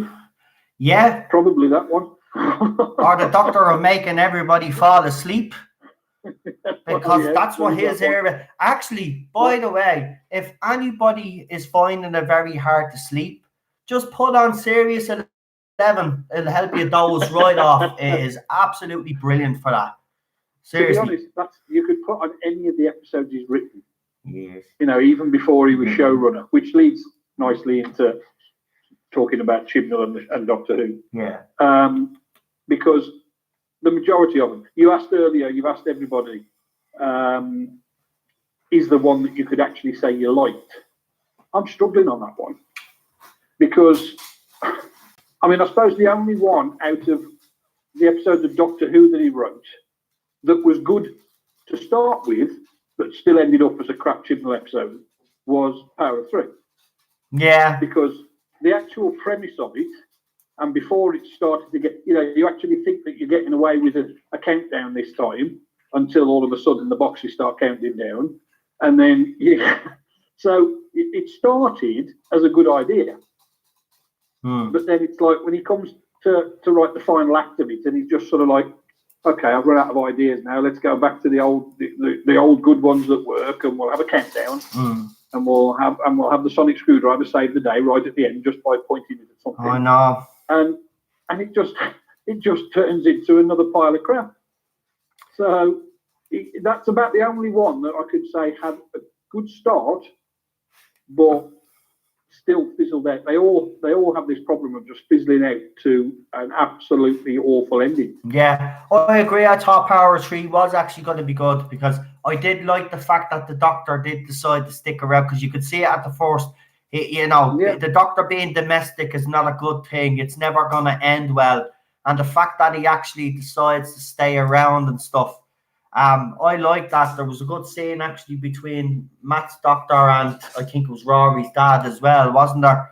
Where he makes the whole spiel about, like, he goes, never them, they'll be okay, and blah, blah, blah. I wonder if he ever got, because that's what I've always wondered.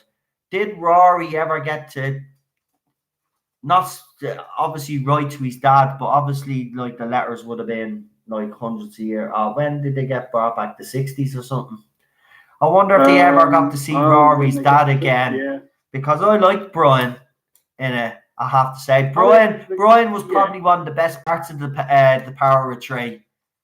But we're talking about, I mean, I'm blanking on his name right at this minute, so I'm sure somebody will tell me. But we're talking about a very established actor, aren't we? I mean, what's his name? I know who you're talking.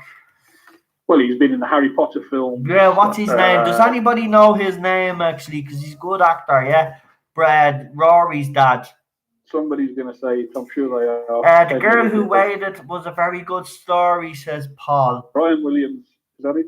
That's the one. Brian Williams and Graham are the two of Chibnall's best characters. I agree with you on that, Milan Reviews. I agree, Brian Williams is. And I would have loved them to be on more adventures, actually, on the TARDIS with Rory and I thought that would have been, not only do you have 3 companions, I actually thought Rory... Paul's let me down here. Normally Paul can come up with those answers, but he's admitted he's blanking. Mark Williams, that's it. Rory and Amy and Brian, I think, would have worked in the TARDIS with Matt Smith, though, because you would have had a comic element with Rory and their dad. Because remember, they got the little scene as well. They got to do a little scene themselves, Rory and the dad, in the dinosaurs on a spaceship. So, I mean, there was plenty of potential for Brian, to be honest with you. It's just a pity he decided he was going to, Rory and Amy obviously were going to be leaving us. But yeah, are you putting up the rules again? Listen. She doesn't have to put up the rules again. I'm going to say it again. I'm going to stop the clock for a minute, right? No, don't. You're all right. Listen, Cheryl has put rules up 3 or 4 times already, right? Is to keep it on topic. Obviously, I brought up climate change. People are going to talk about climate change for a bit. That's fine, right? No personal stuff. We've said it already. And no promoting other people's channels. And stay respectful to each other's opinions, right? She doesn't have to keep putting them up because I'm sick of seeing them going up all the time, right? Everybody's being told, right? Everybody's being told now. So follow the rules. Don't follow the rules. Gone. I'm not seriously. Just follow the rules, right? Because I don't want any negativity anymore, right? I've got enough negativity going on around in my personal life at the moment, right? The only thing that's keeping me going is my wife, right? Don't need it off anybody else. So just I'm not going to say it again. Follow the rules, right? Right. Go ahead now. Yeah, no worries. So yeah, and you know the big question obviously is why is he wrong for Doctor Who? Yeah, because you know he cannot write sci-fi. Yeah. We've seen it in everything he's done before being the showrunner. We've seen it in everything he's done with Torchwood. And I mean, luckily, when he was writing certain parts of Torchwood, he had Russell T Davies to rein him in a bit. Because some of Torchwood was actually okay. Although obviously you could see his ideals being pushed in things like the Cyberwoman episode and things like that. But he just clearly can't write sci-fi.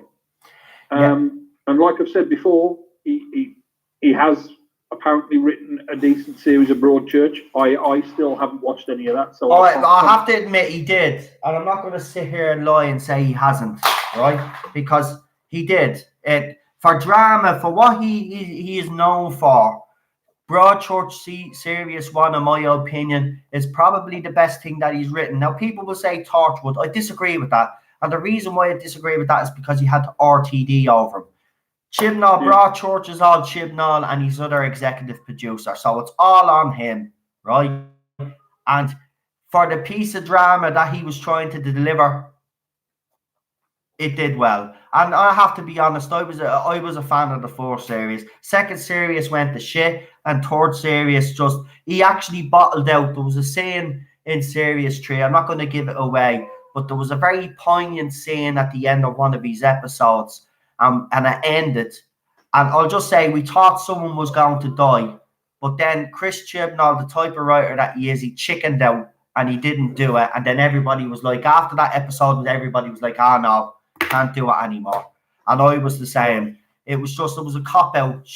It would have made more of an impact if he had to kill a certain character off in Series 3, and he chose not to when he had the opportunity. So, yeah, for Broadchurch, great, but for everything else that I've seen him write, especially for Doctor Who, I haven't been impressed personally. But the thing is, I mean, we've said this before as well. I think the only reason he is such a hot topic is because of how well that Broadchurch first series definitely did anyway. I mean, it, as you say, it didn't quite carry on and do as well in the second series, and the third series was awful. But yeah, because that first one was a hit, it's like when somebody does really well at producing a movie, and then they suddenly become the hot ticket across the whole of Hollywood, and everybody wants them to do their movie. But then they move into some other kind of genre, and they don't seem to do quite as well. Yeah, I know. So, you know, I mean, again, I think we only said this the other day, writers tend to write what they know. Yeah. Chibnall clearly doesn't know sci-fi. No, he may have watched it, but he doesn't know sci-fi. I like sci-fi. Yeah. And I watch sci-fi. I don't think I could write sci-fi. Yeah. Yeah. There's a difference. You've got to have that sort of really a writer's brain to write sci-fi. Well, you do. It's complex, isn't it? Sci-fi is not as easy as people think it is. It's not. It's complex. And actually, someone brought up J.J. Abrams. J.J. Abrams is actually an example of a guy that has been fluking it and winging it. He doesn't know. I mean, you look at his Star Wars movie, The Force Awakens. Now, don't get me wrong. I'm not going to slate as bad as many people out there do, right? For me, I will say one thing. It is a rehash of A New Hope. Definitely a rehash. Absolutely. Right? But he played it safe, and I could understand why he played it safe for the first movie. Right? But the thing about it is, they brought him back after Ryan Johnson ruined it after The Last Jedi, right? And I've seen the trailers, and this guy, JJ, stop! He's agitated. Here. But yeah, I mean, I think his original plan was to miss the second one out, wasn't it? He was going to do the first one, then he was going to pass the second one over to somebody else. Yeah. He always had the intention of coming back for the third one. Yeah. But again, he's the same. He has the inability to character develop as well. I mean, I've watched the Star Trek movies. Now, again, I will say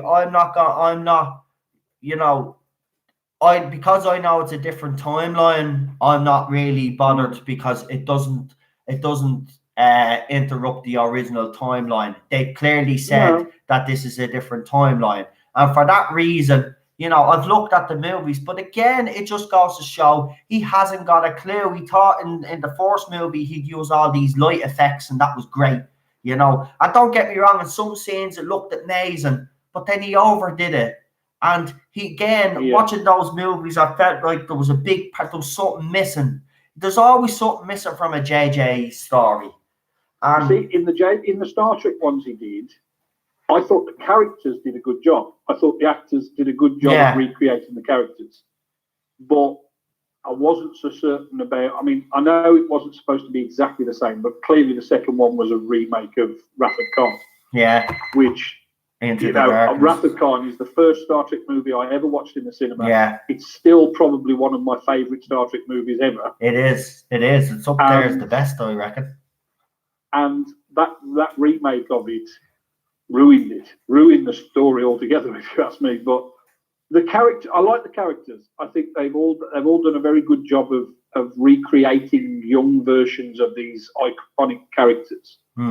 I mean, it's a crying shame that the guy who played Chekhov's been killed, but yeah.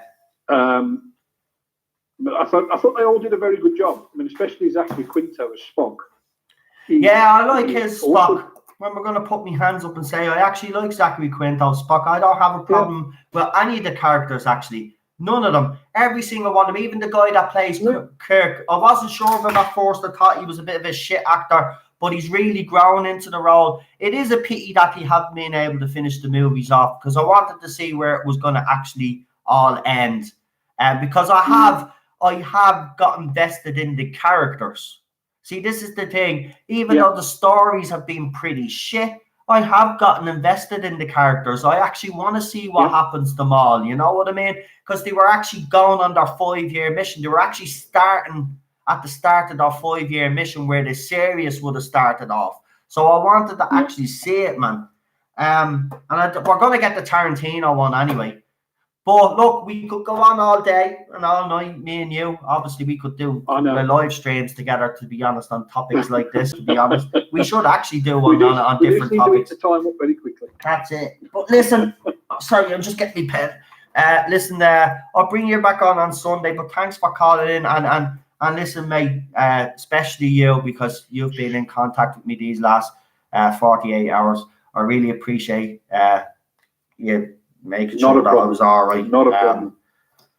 You know, saying everybody's rooting for you now. I know, and thanks very much. That's what I mean. It's made me realise. I just have to quickly say, like the haircut, and you've had your beard trimmed as well. Love that. I have. Yeah, just like thank you. Had to get the haircut today. I feel more intelligent now because I don't look like a hobo, you know. But thanks, man. Thanks. No right, problem. Listen, I'll see you on Sunday. Yeah, well, we'll talk before then, but you know what I mean. I'll see you on Sunday anyway on this, right? Listen, you enjoy your weekend, pal. And you. Yeah, well, good night, Cheryl. Well, United have Liverpool this weekend, so no, I'm not going to enjoy my weekend. That's going to be an awkward one. Yeah, it's not going to be an awkward one. Let's just say it as it is. It's going to be a bleed slaughter match. Right. Good night. Good night, mate. See you later. See you later. And that was Neil from Not My Doctor Who. Yes. Yeah, so just football related. United take on Liverpool. And it's going to be a bleeding slaughter match. Jesus. I'm not looking forward to that at all. Right. We're going to get this next call is going to be interesting because this next call is actually from a scientist.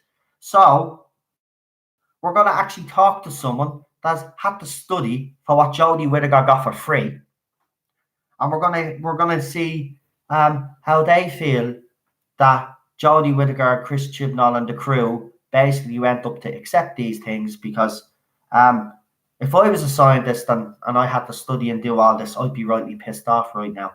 And do you know what? I actually have to say shame on the university in Sheffield, because you basically awarded mediocrity, and you're supposed to be promoting and actually help deliver us smart people for the future to actually help this world, but instead you've basically awarded 2 people and the crew that don't deserve to win anything, to be quite honest with you. So, I mean, you know, Piers Morgan is right. I've said this. We're living in a society where once you participate, you get a medal. Participation medal, right? That's all it is. There's no winners and losers anymore. It's well done. You joined in, you came 23rd, but it doesn't matter. It's not about losing. It's about taking part. No, it is about losing. And if you don't have that competitive edge, right, well, then you're not going to be able to get on in this life. Trust me, because you need a competitive edge, right? You need to think that you're going to be better than anybody else out there, because the world will lead you up. Trust me, you don't get free things in life. Oh, Cheryl just snapped her fingers, which means I'm talking a bit high. Well, I was playing it Ted, but yeah. But seriously, that's what it is. We live in a mentality now where like everybody is just given everything. You know, I remember I had to work hard in school and in college to achieve what I wanted to achieve. Unfortunately, my hopes and dreams were smashed pretty early when I got a bang of a bus. You know, but that's what happens. Don't ever run for a bus half drunk in the fog on at 6 o'clock in the morning after coming home 3 hours beforehand, twisted, getting into bed, you know, getting up for work, then 3 hours later, running for the bus, and then bang!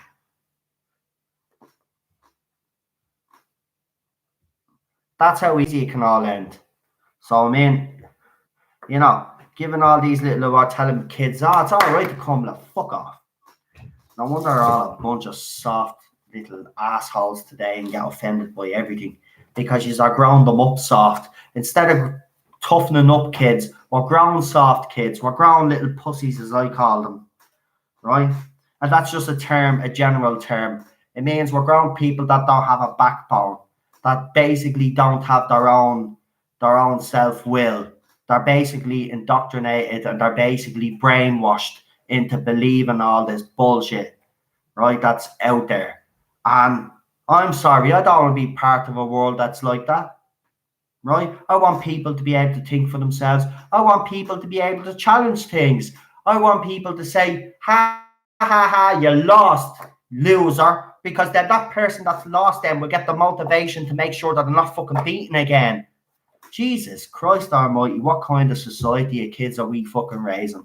And I'm telling you, we are fucked because they're the way they're being brought up. Trust me, when we get old, and I mean proper old, where we can't even piss in a toilet anymore, right? We actually pissing in ourselves, right? Those fuckers are going to be looking after us. They're going to have no sympathy, no fucking moral compass, right? If you think it's bad watching old people being beaten up in homes now with all the videos that you see, it's going to be worse when we get old. That's what we're facing. We've got to stamp this shit out now.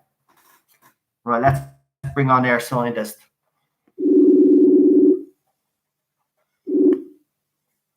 Hello. Hello, Eva. How are you? I'm okay, but you're very quiet again.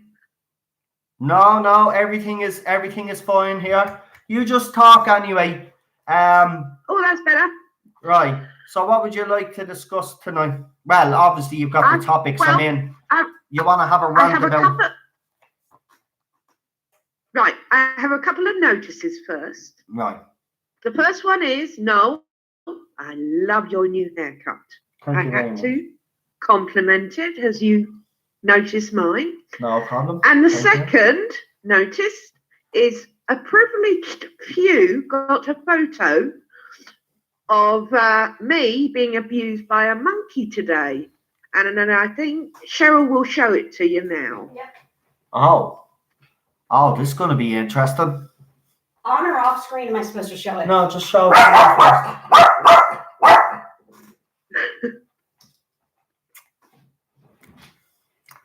Well, at least it's not bigger than mine, so I'm not complaining. So that's all right. I think Ted might have a bigger one than that monkey. Holy shit! That's just proof that all monkeys hate me. No. That monkey likes you. That monkey definitely likes you. Trust me. Holy shit! Right.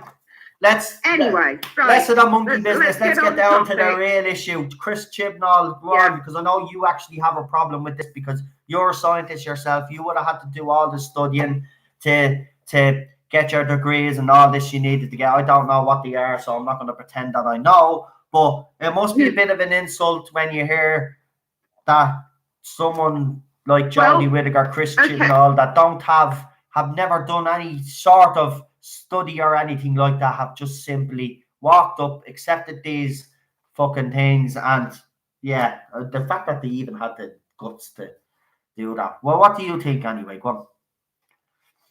No, okay. Well, I been a professor since I was 32, which is very young. And I have seen quite a lot of honorary doctorates handed out to people that I wouldn't scrape off my shoe. And in the early days, it used to wind me up severely because I put so much effort into becoming what I am and what I do today.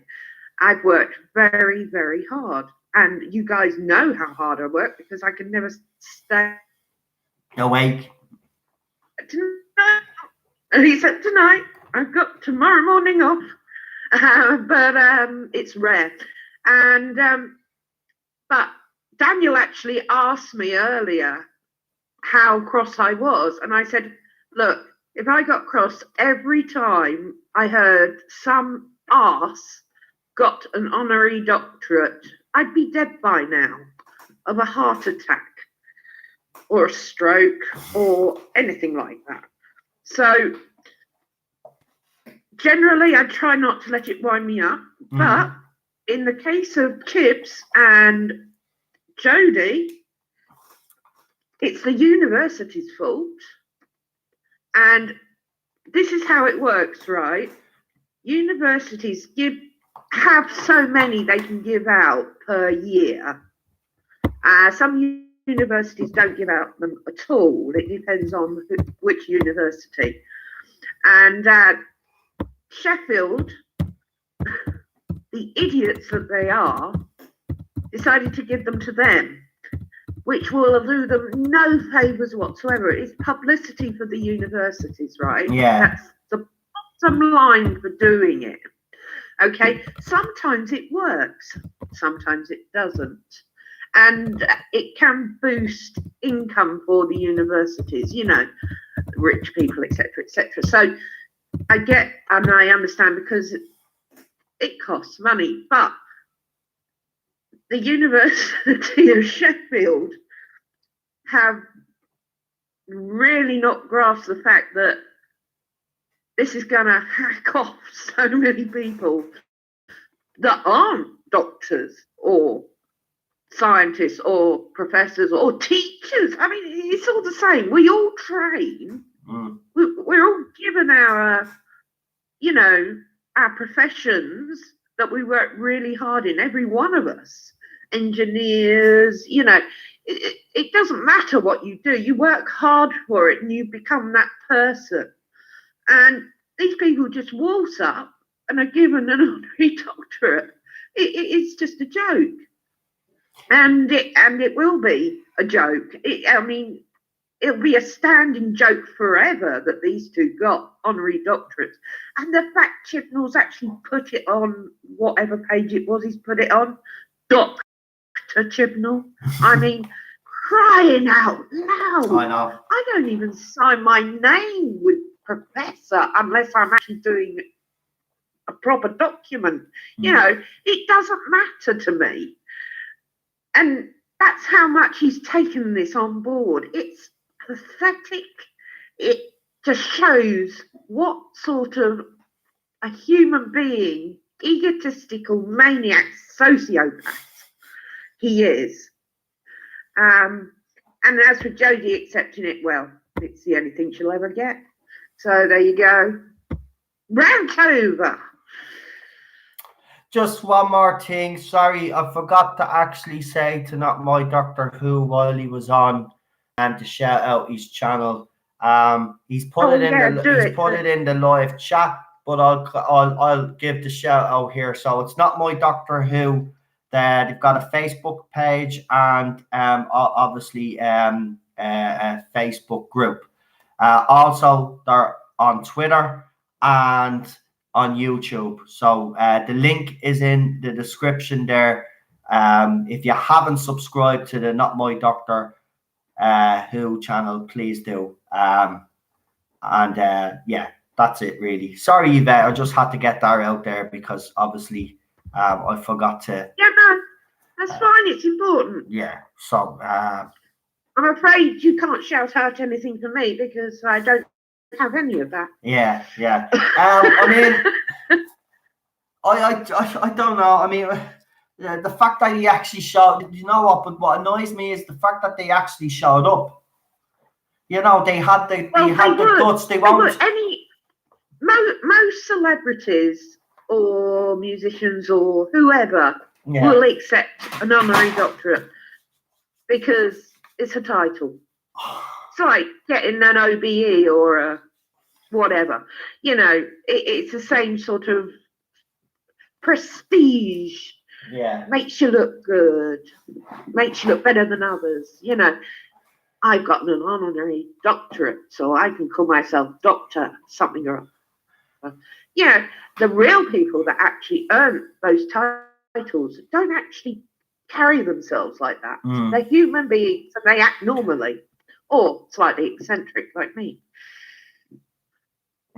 I say slightly, all right, very eccentric, but yeah.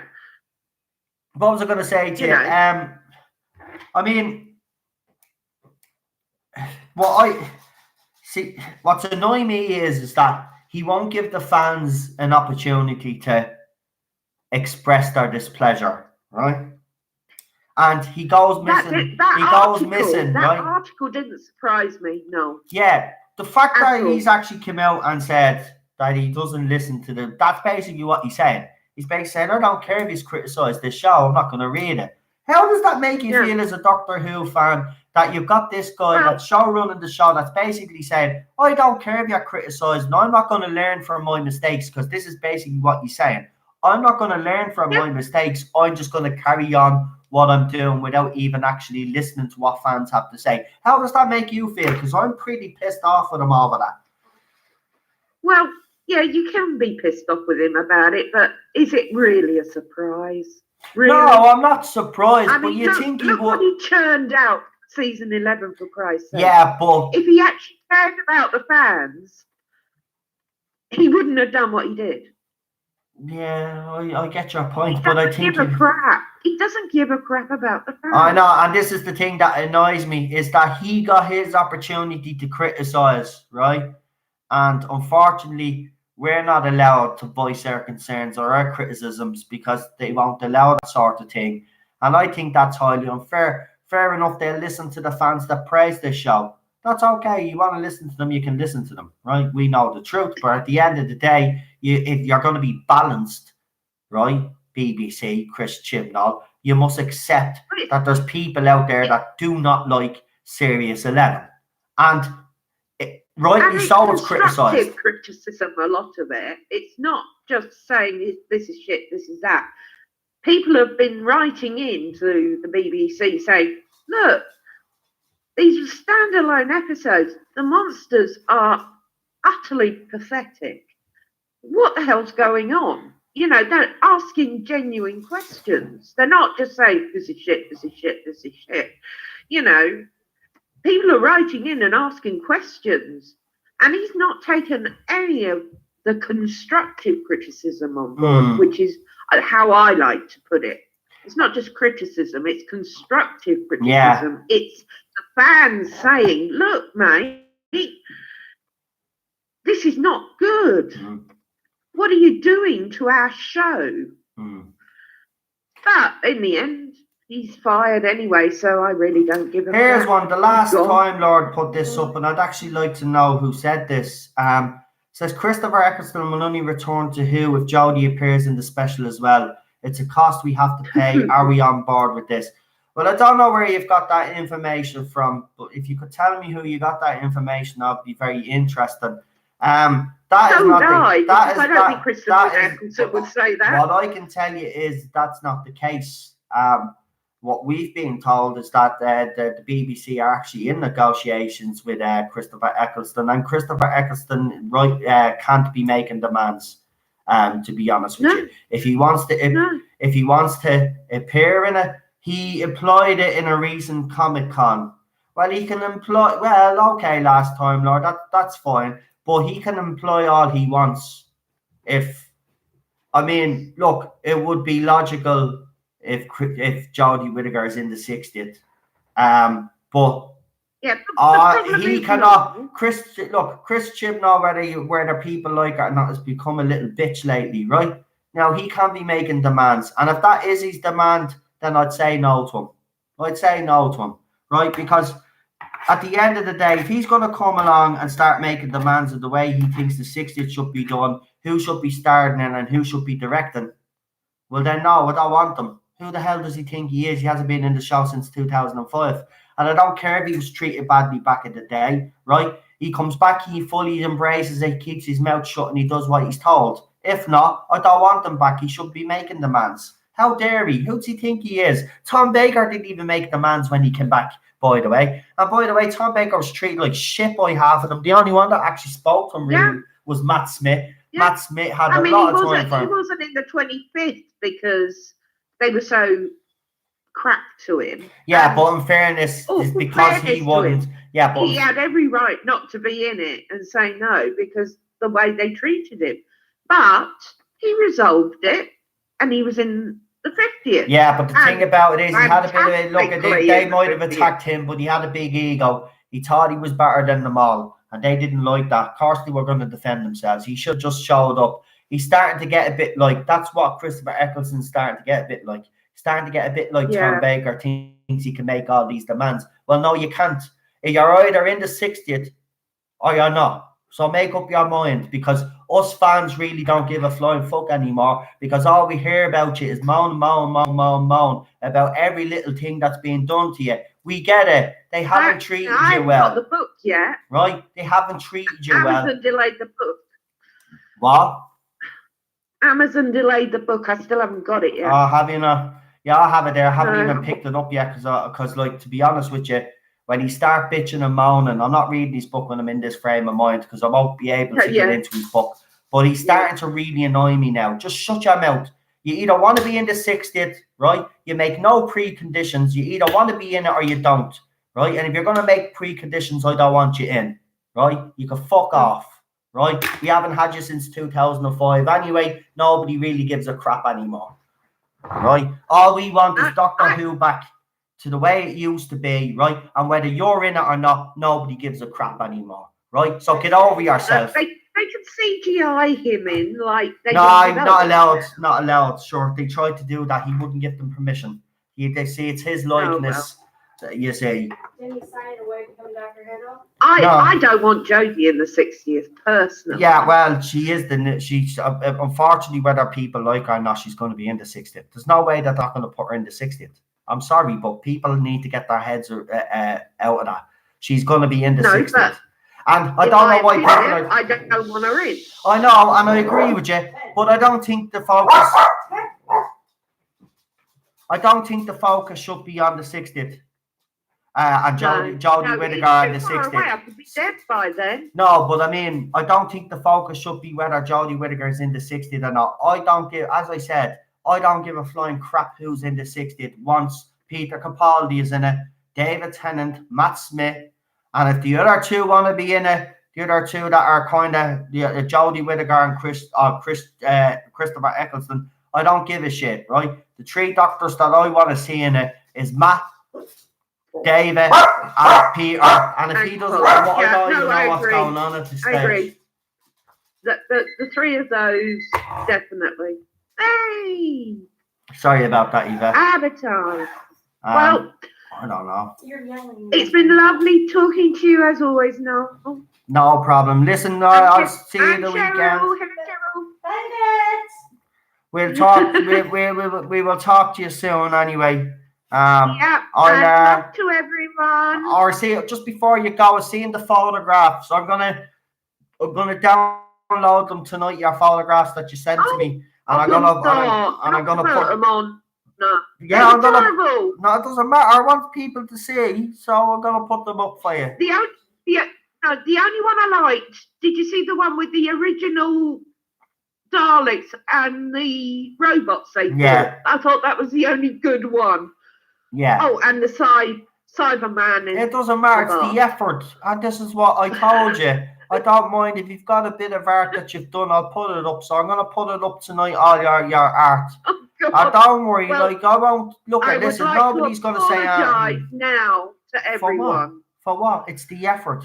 It's I the am art. no artist. Look at. she got inspired by the artwork that I've been putting up, and she said she was going to give it a go herself.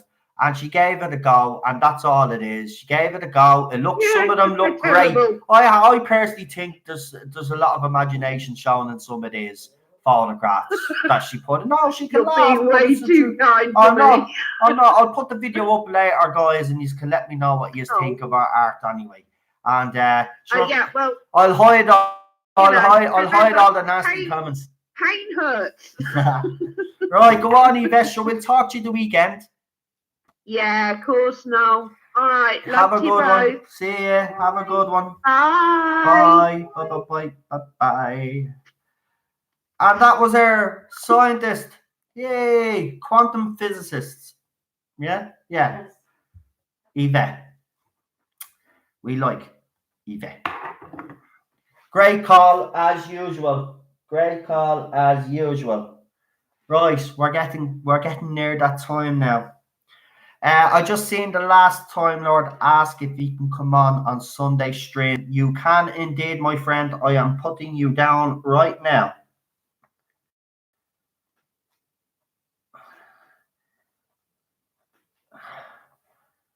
Now, and actually, for those people that didn't come on tonight that were supposed to come on but couldn't come on because something either came up or happened, if you want to come on Sunday, send me a message right now and I'll put you down on Sunday's list, which I have right here, Sunday. All right. And I will have Yvette's artwork up later on, and check it out. I actually think it's very good. I thought the imagination behind some of the photos, you can actually clearly see that she's put effort and thought into it. And I mean, that should be, that should be praised. I know it doesn't matter what the artwork is like. Everybody has different levels. I mean, my artwork is shit. Cheryl is great. I just don't have the pen. What? Oh no, I mean, she colors stuff. Sorry, yeah, there's a difference. Yeah, she just told me that she's not, because she just colors along the lines, so that's not real art. Right. Let me see. I just want to make sure that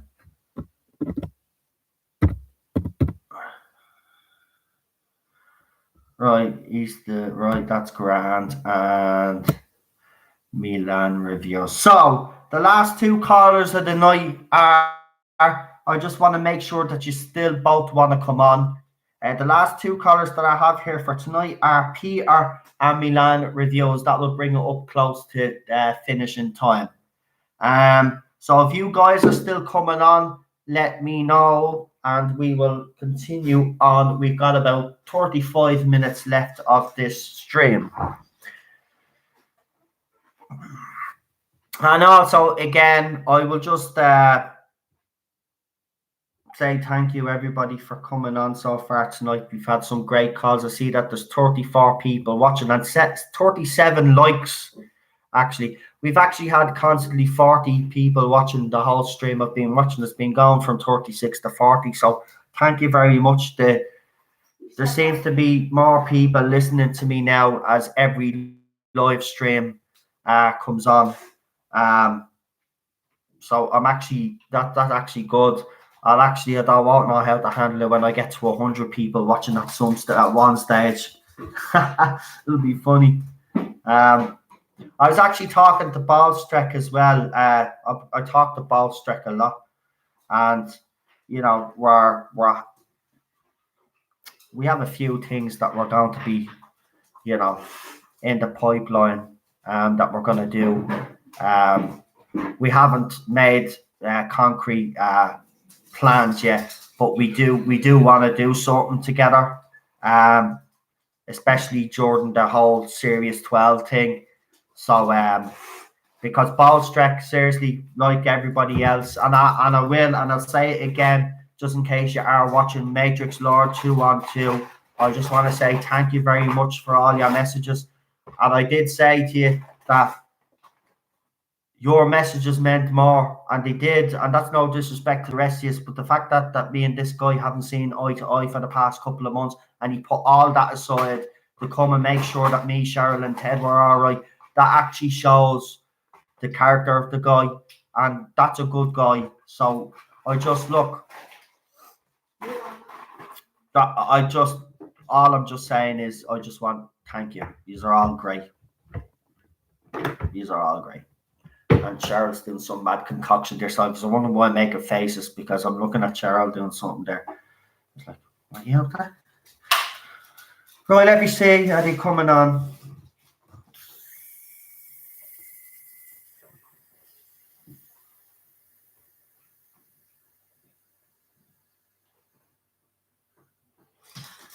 I don't think they're coming on. Okay. Well then, that's great. Gives me more time to rant. Nice one. Actually, well, there is a few things that I want to talk about actually before we leave. So I did a video yesterday anyway, right? Or was it yesterday? Yeah, it was. Where I talked about fandoms, right? Now, I want to get this out there because I think it is very, very important, right? And I believe this, I really do, right? Something strange has happened, right? The people that certain YouTubers are fighting like me, right? And the people that we fight against in this cultural war, what's happened is I've noticed, right, is that the people that are supposed to be fighting on the good side, which would be us, we're fighting to save our pop culture, we're fighting to save all these shows. The problem is that these people, right, have started to turn into the people that they despise, right? I.e., examples, playing the victim and doing all this other stuff that all these trolls do. Now, if we start to turn into those people, we are no better, right? Then what is the point in doing everything that we've been doing? All our good work is going to be for nothing, right? There's a way of tackling these issues, and there's a way of dealing with certain individuals online, right? Now, for a while, I have kind of took the wrong approach. And I'm going to put my hands up and say I have, right?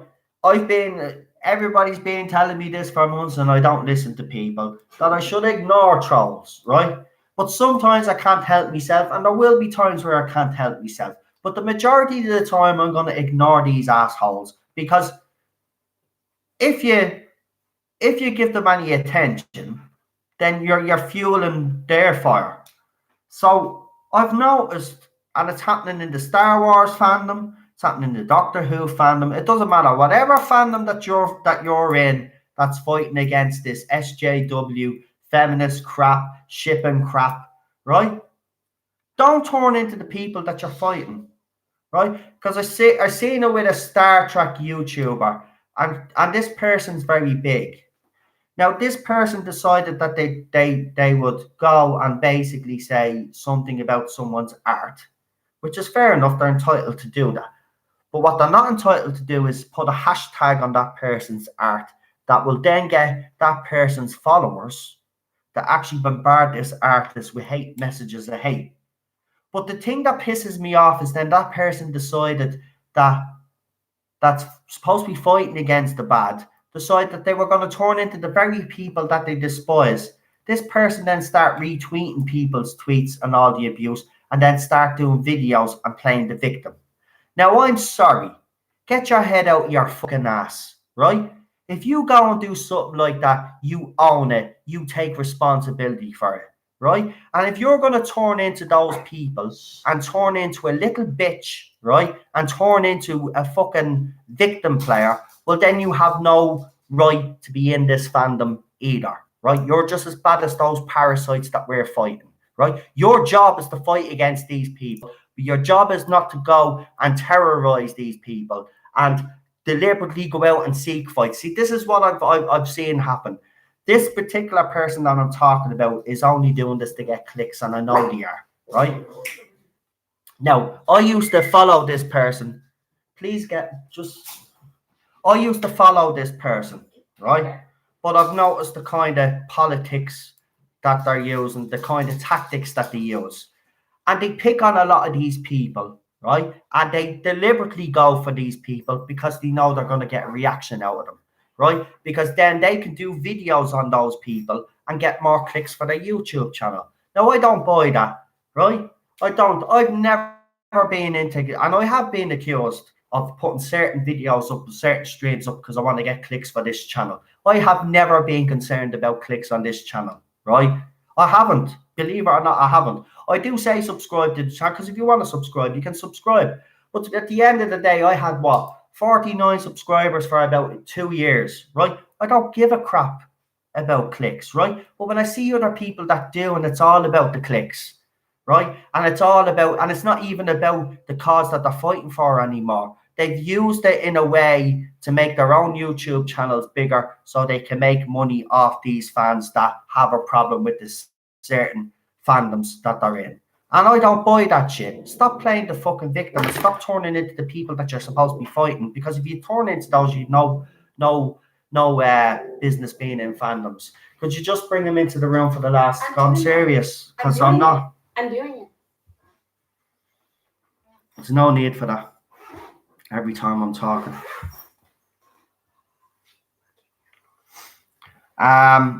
So I mean, it's just getting to a point where I'm seeing people that I used to follow turn into these people that they're supposed to be fighting, and I don't like it.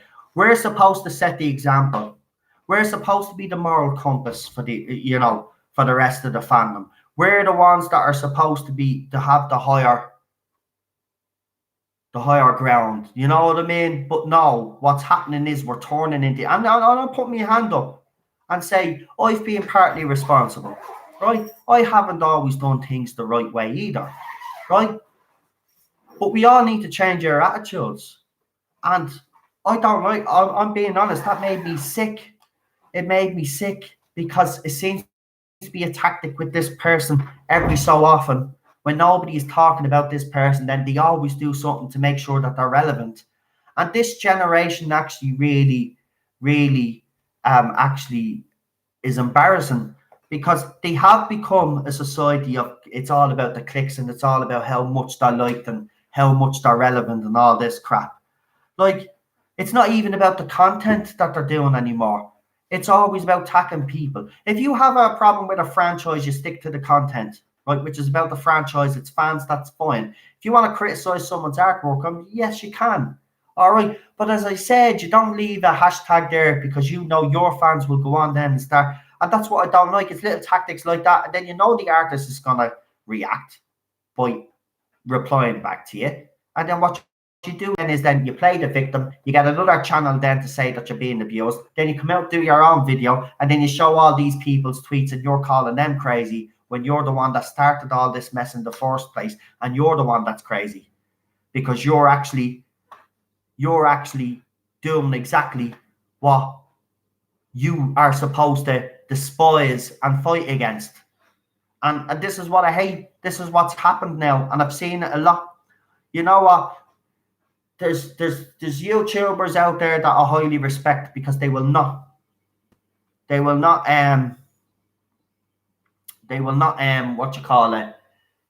compromise, or they will not, they've got a moral compass, right? They won't deliberately go after people for the sake of going after people. Obviously, if someone goes after them, they will. And the 3 YouTubers in question are Ballstrek, Doomcock, and fucking Gary Out in Erotics, right? Those 3 channels, right? The YouTubers that I'm talking about, the other ones that I think that are turning into these people, you need to inspire to be those 3. Those 3 I've always said from day one are the holy trinity of YouTubers. They really are. The 3 of them deal with the same issues, right? But they have different takes on it. Well, you have to say, but they have different ways of putting it across to people. Their channels are skyrocketing. They truly do not compromise in their beliefs, right? And they don't go after people unnecessarily. And other YouTubers out there are going after people unnecessarily. I have done it in the past, but as I said, that was obviously Crystal D when I had a problem with her, and other people that I had a problem with. But most of the time, the people that I've always went after are people that have been harassing me, my wife, or my family members, right? but it all needs to change, right? I was going to come on, but Noel is ranting. Oh, I did give you a shout. I'll tell you what then. I'll tell you what, now that you've actually, where are you? Right, okay, I'll bring you on. You'll be the last call. Give me another 5 more minutes and I'll bring you on, right? Just let me finish me rant, right? Because I'm not finished with these assholes yet. So, what I'm going to say to that YouTuber out there, right? Because you've been ignoring me messages because I'm the only one that's actually talking sense on your thread, right? If you're going to go after someone, criticize their art and then put a hashtag on it, that artist has every right to retaliate, right? Then if you're going to add fuel to the fire by retweeting these people's tweets and their fans' tweets, right, you're adding to it, right? And then you go and play the victim, then I've no time for you. What you need to do is you need to stop your victim playing. You need to get back to what you set up your channel for, which was the fight for Star Wars, right?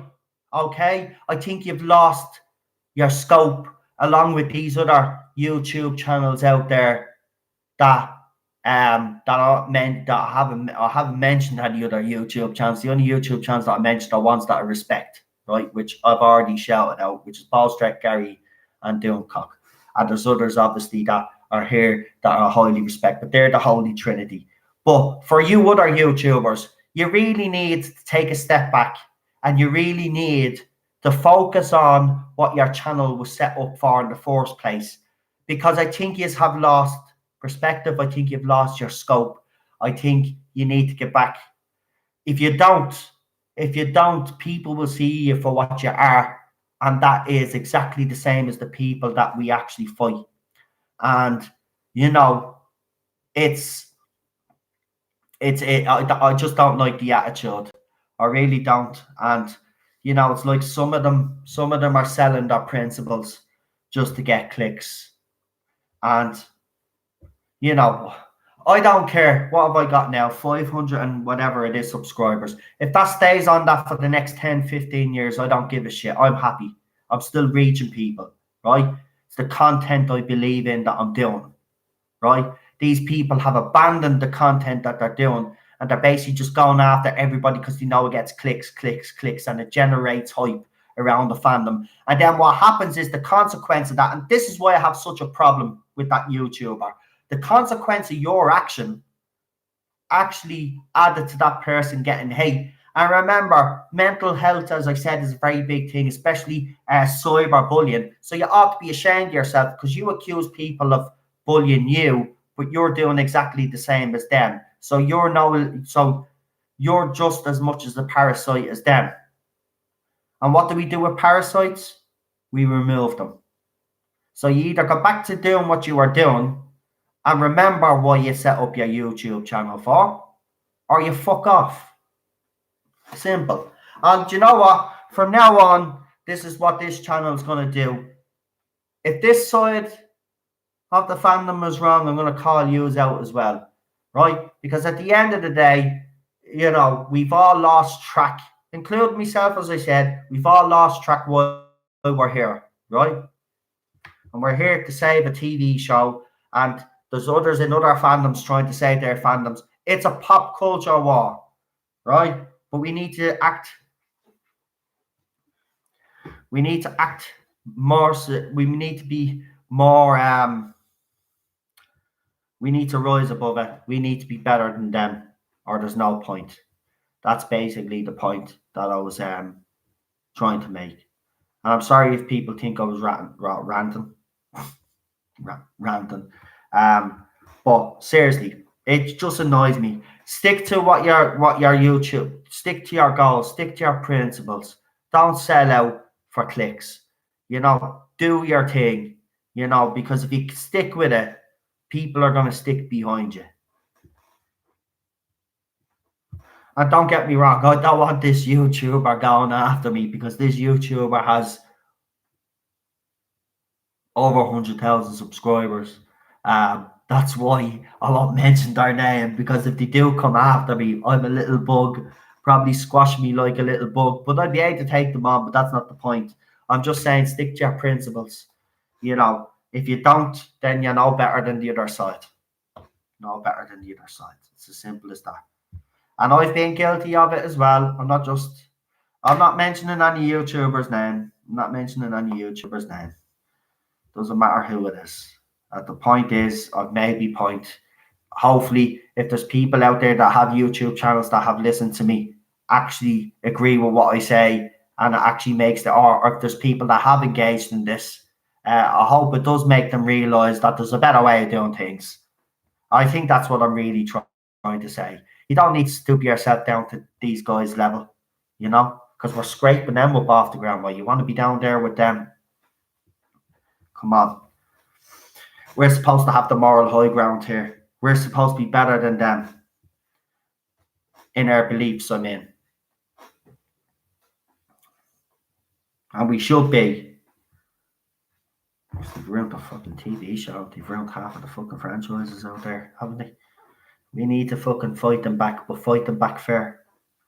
Don't need to get nasty. I don't like that because it's like I've had people deliberately at me in posts just so people have a go at me. Now, even though they didn't use the hashtag, it still kind of has the same effect because people would see that hashtag and their supporters seeing that hashtag and then start harassing this artist.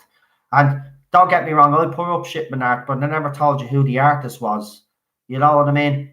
If they wanted to do that, why didn't they do a video like I done and put the Chibnall art up and show everybody the kind of disgusting art that's out there if you want to actually make your point? And I think that's what should have been done instead of, you know, directly calling this artist's work disgusting and then leaving a hashtag for the artist to be abused. That's where I have a problem. Right, gonna bring on Peter for the last call of the night. And let's see what Peter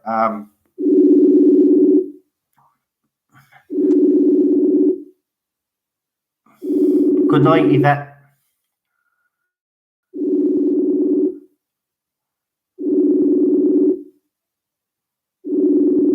Right, Peter, I'm giving you... Oh, there he is. I was about to say on the video, I'm just giving you a call there, mate. Hello. How are you? How are you doing? Oh, no, you said yeah. Now, bear with him. He has a bit of a chest and a cough. So bear with him, right, everybody. So, right, Peter, just go ahead. You know what? You already know what the topics are. So I'll just let you add on to whatever everybody else was saying. So go ahead. So yeah, they're just basically making stuff up as we go along. I mean, anyone could have a PhD in anything. Yeah. I mean, it's just a piece of paper at the end of the day. I mean, you could be a PhD in astrophysics, but even though you didn't study it, you've got it anyway.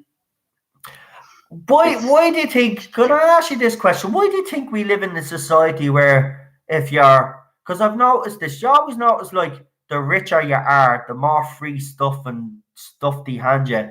Like, for example, like, you know, like celebrities, you see it all the time, like they get all this free shit. Why do you think we live in this society where if you're privileged, like Jodie Whittaker and Chris Chibnall clearly are given stuff like this?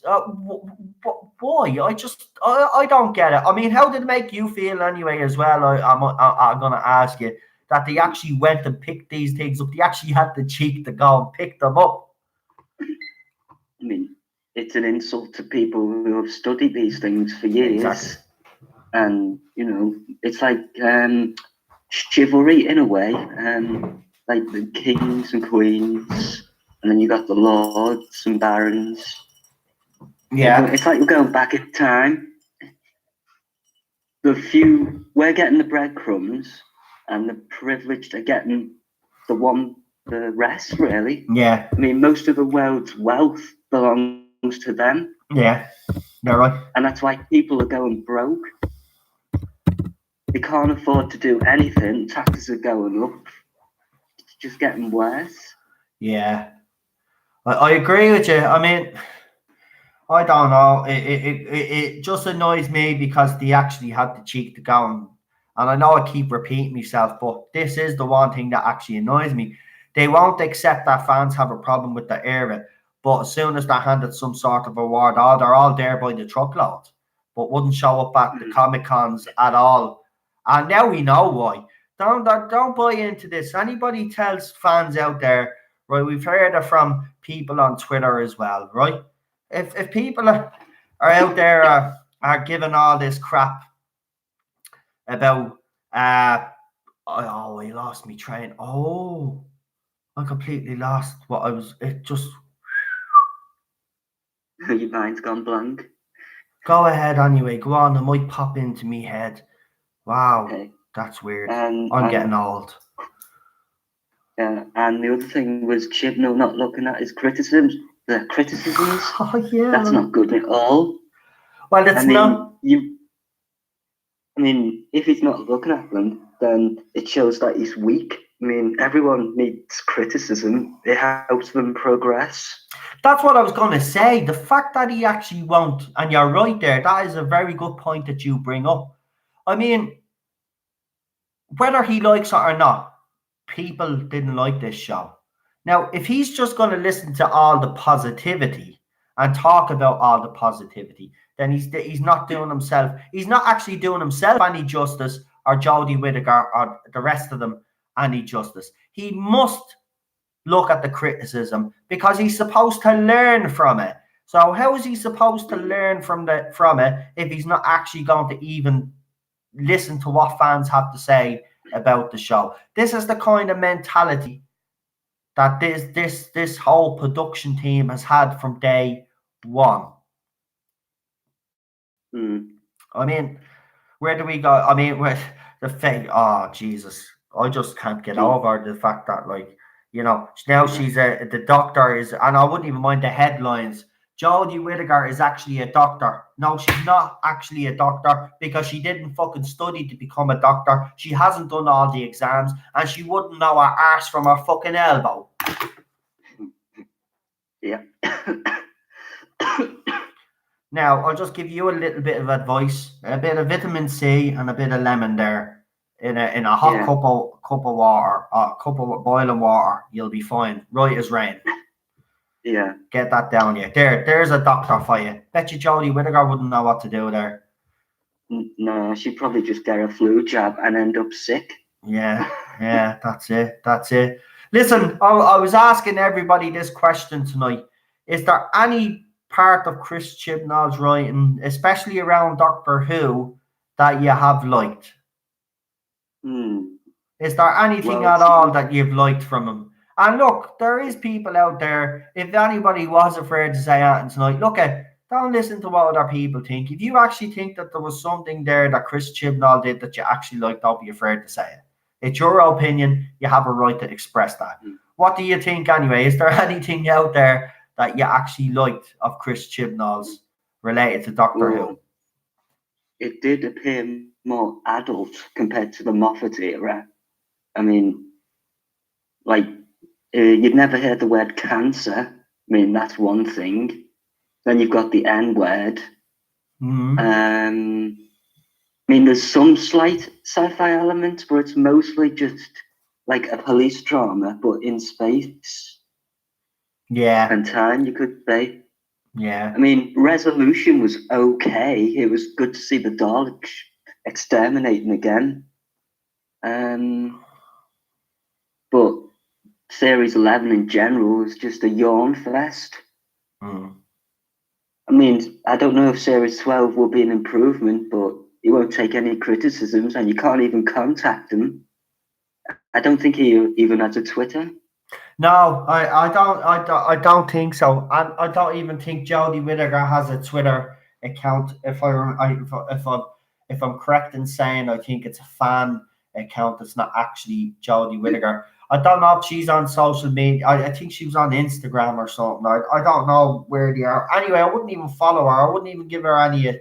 I wouldn't even talk to her because you'd say something where she'd probably get smart, and because you know the way these feminists like to get smart, and then I wouldn't put up with that, and then I'd actually say something that'd probably get me into trouble because you know I don't like radical feminists. I think they're an evil in this world, and you know they need to be stopped. Yeah. They want men to be subservient to them, Yeah. basically. Come here, I'm going to ask you about Series 12, right? Do you... I think I already know the answer, but I'll ask you anyway. Do you have any high hopes for Series 12 at all? Is there anything with the announcements that you've heard either from this channel or anywhere else that make you think, yeah, I'm actually looking forward to that? Is there anything that you're looking forward to in Series 12? And actually, if people in the live comments there want to let me know if there's anything that you are looking forward to in Series 12, we'll obviously pick that up again then on Sunday. But if there's anything that you are looking forward to, don't be shy. Tell me. Well, there's nothing really to go on. I mean, well, we've got the Cybermen were announced, the Jadoon were announced. We know the Daleks are going to be coming back. There's obviously, rumors of the sea monsters and the Autons. I mean, they're even though the BBC haven't said much officially, there's still a lot. I mean, the Cybermen was leaked and they still haven't come out and made that official, even though we all know that they're back. So I mean, is there a lot of you are saying the end of it? I mean, I guess we know the Daleks are going to be killing again, so that's good. And maybe the Cybermen will be brutal again. I hope they are. I really do. Look, no matter what I think of this era, and I said this, and you probably agree with me as well. If Series 12 goes out on a high, I'm okay with that, because I'd rather it go out on a high than it go out completely and utterly destroyed, so there's no hope of a resurrection. I'd like there to be some sort of resurrection with this show, and I'm trying to be optimistic as much as I can. If Series 12 is a complete write-off, right, then it's in serious trouble. So I'd rather go out on a high that it has a chance when it does come back with a new Doctor. It might have a bit of momentum, and we might be able to get the show back up to the heights that it once was at. But it's all if buts and maybes, I suppose.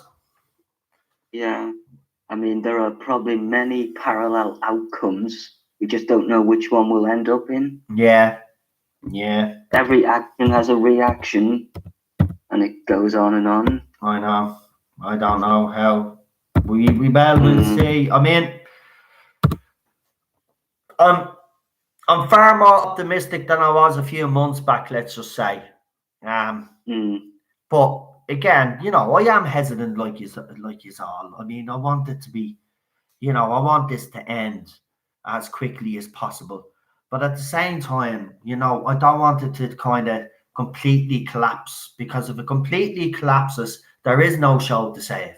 See, that's where we are. We have to think of that as well. I know some of you would like it to completely bottom out and for it to completely be destroyed.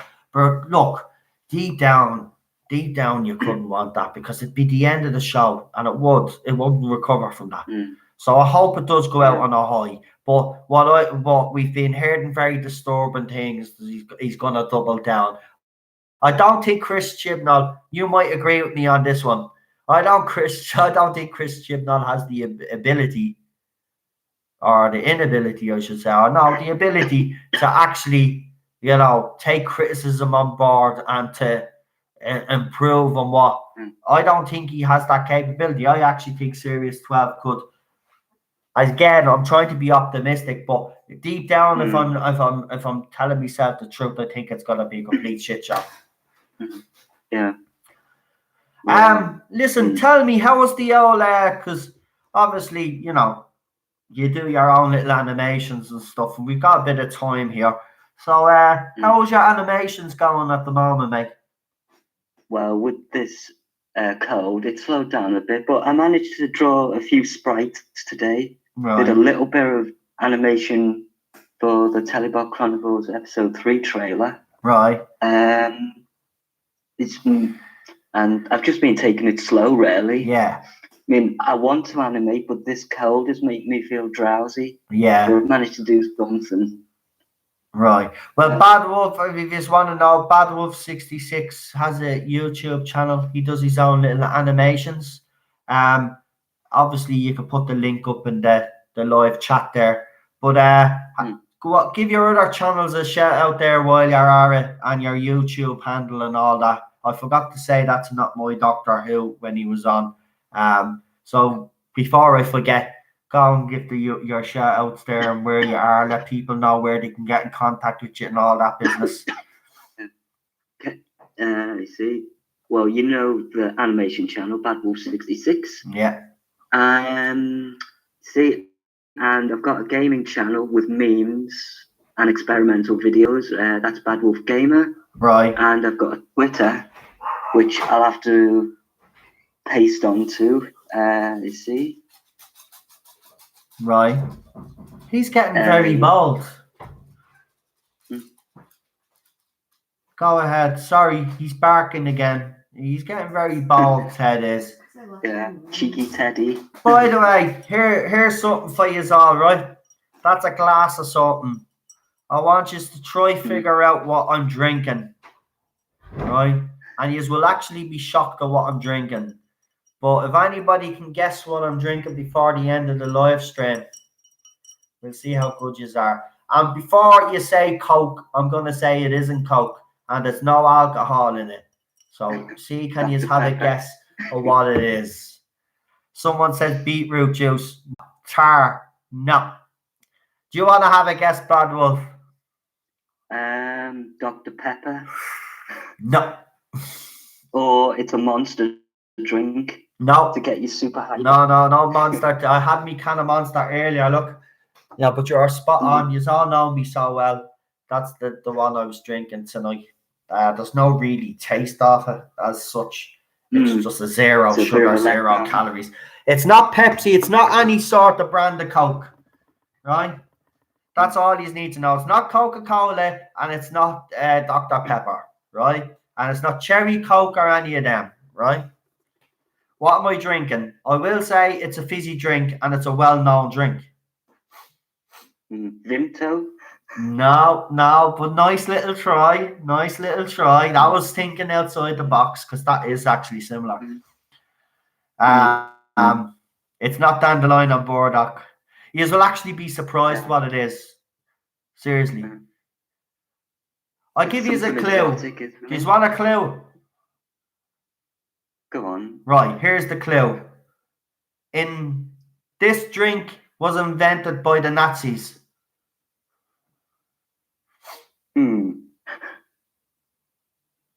So must be Fanta related. Believe it or not, that's Fanta Orange. Yeah. No, it's Fanta Orange. Yeah, you're probably saying, since when has Fanta Orange become black? That's why I got it. Watch. Hold on, watch. I can't believe I'm actually talking about Fanta on the channel, but there you go. So, it's called Dark Orange. There you go, Dark Orange. It's a limited edition Fanta. Yeah. Now, and you know what? But you know what the weird thing about it is, right? You look at it, it looks like Coke, right? And then and it's not Coke, but it plays tricks on your mind. Would I recommend it? No. What's puzzling me is how they got it black. You know, and I only thought of that after I started drinking it. How did they make orange black? They with charcoal or something. Maybe they put all the Fanta through coal or something. You know, to get the charcoal. Yeah, so it's Halloween Fanta.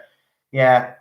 I don't drink Fanta. Yeah, I know. I'm not drinking it anymore myself. I've seen it. It does have that shit in it. Don't talk to me about that again because I have got a lecture about all that crap in drinks that I drink. Everybody giving me lectures. I already know. Listen, mate, is there anything else you'd like to add before we call it a night? I imagine you're doing something for Halloween. I don't know, like ghost stories or something. No, we will. Now, Halloween, obviously, Halloween is on Thursday night, isn't it? It's at the end of the month, isn't it, Halloween? When is Halloween? The 31st, isn't it? October? Yeah, Thursday. Yeah, so it's on a Thursday. Yeah, we'll definitely do some. I might even dress up for it. right? We'll do something for the laugh. Why not? Bit a few scary stories. I'll tell you a few ancient Irish stories, right? About banshees and about babies dying in flats, block of flats that I used to live in. Apparently, there was a course. There was this black dog that used to follow me auntie, and one night that dog actually saved her life, because if the dog hadn't have been there, me auntie would have been attacked and all. These are stories that my mum used to tell us. There's also stories about the Hellfire Club. We have a place here in Dublin Mountains called the Hellfire Club. There's some deadly stories related to that. So yeah, we will Halloween. If you want to come on Thursday, that stream, we'll just talk about, if you want to, wherever part of the world you're in, and if your place has a folk story or a horror story or a ancient law, come on and discuss it, and we'll look at that stream. Will be a fun stream, because someone's bound to get this shit scared out of them. It always happens. Always happens when someone telling a story. Listen, mate, thanks for coming on. Pleasure having you on, mate. You get well soon, and come on Sunday. If you're up for coming on Sunday when you're feeling a little bit better, I'll give you a little bit more time, because everybody only got 15 minutes or something tonight. If you want to come on Sunday, you just text me and let me know if you want to come on, mate, on Messenger. You know, the usual thing to do. And that goes for the rest of you as well tonight in the live chat. If any of you want to be put down for Sunday, now is the time to send me a message on Messenger, and I'll put you down. Listen, thanks for coming on, mate, right? And I'll talk to you Sunday. You enjoy your weekend, right? And get well soon. Thanks. And keep that See you chin up. later. I'll see you later, buddy. Yeah. Right? Go on, look after yourself. Bye. Bye, bye-bye, bye-bye. And that was Bad Wolf 66. As I said, Bad Wolf 66 has a YouTube channel. Not My Doctor Who was also on tonight, has a Doctor Who channel. Check them out. They're on Bad Wolf 66 is also on Twitter, and so is Not My Doctor Who, and they're also on Facebook. They've got a group and also a Facebook page. Check out the channels. Not My Doctor Who left the link in the description, some with the live chat there. Also, Bad Wolf 66 has just done it there. He's left in, he's written down what these channels are. So go and check those channels out, guys. Okay, listen, again, for the last time, I'm not going to keep bringing this up. For the last time, I want to thank every single person. The last 48 hours has been tough. Nothing to do with trolls, personal stuff, as I said. Of course, many people like to think it was got to do with the trolls, that the trolls finally got the better of me. As I've said, these people don't actually bother me at all, to be honest with you. Some do, not going to lie. Some have in the past, and I've retaliated back. But the majority of them, I don't give a flying crap about. I did see some of the comments that some of them put up last night. Some of them were truly disgusting. That kind of behaviour, without even mentioning the comments anyway, but that kind of behaviour is not tolerated on any side of the fandom, I don't think. It's despicable, the type of stuff that was said. And just to answer your question, one of your questions, no, I don't like younger women. I actually like older women. So next time you're going to actually spread stuff about me, make sure you get the facts right. I actually like me women older. All right. So with that, don't forget to give the stream a like.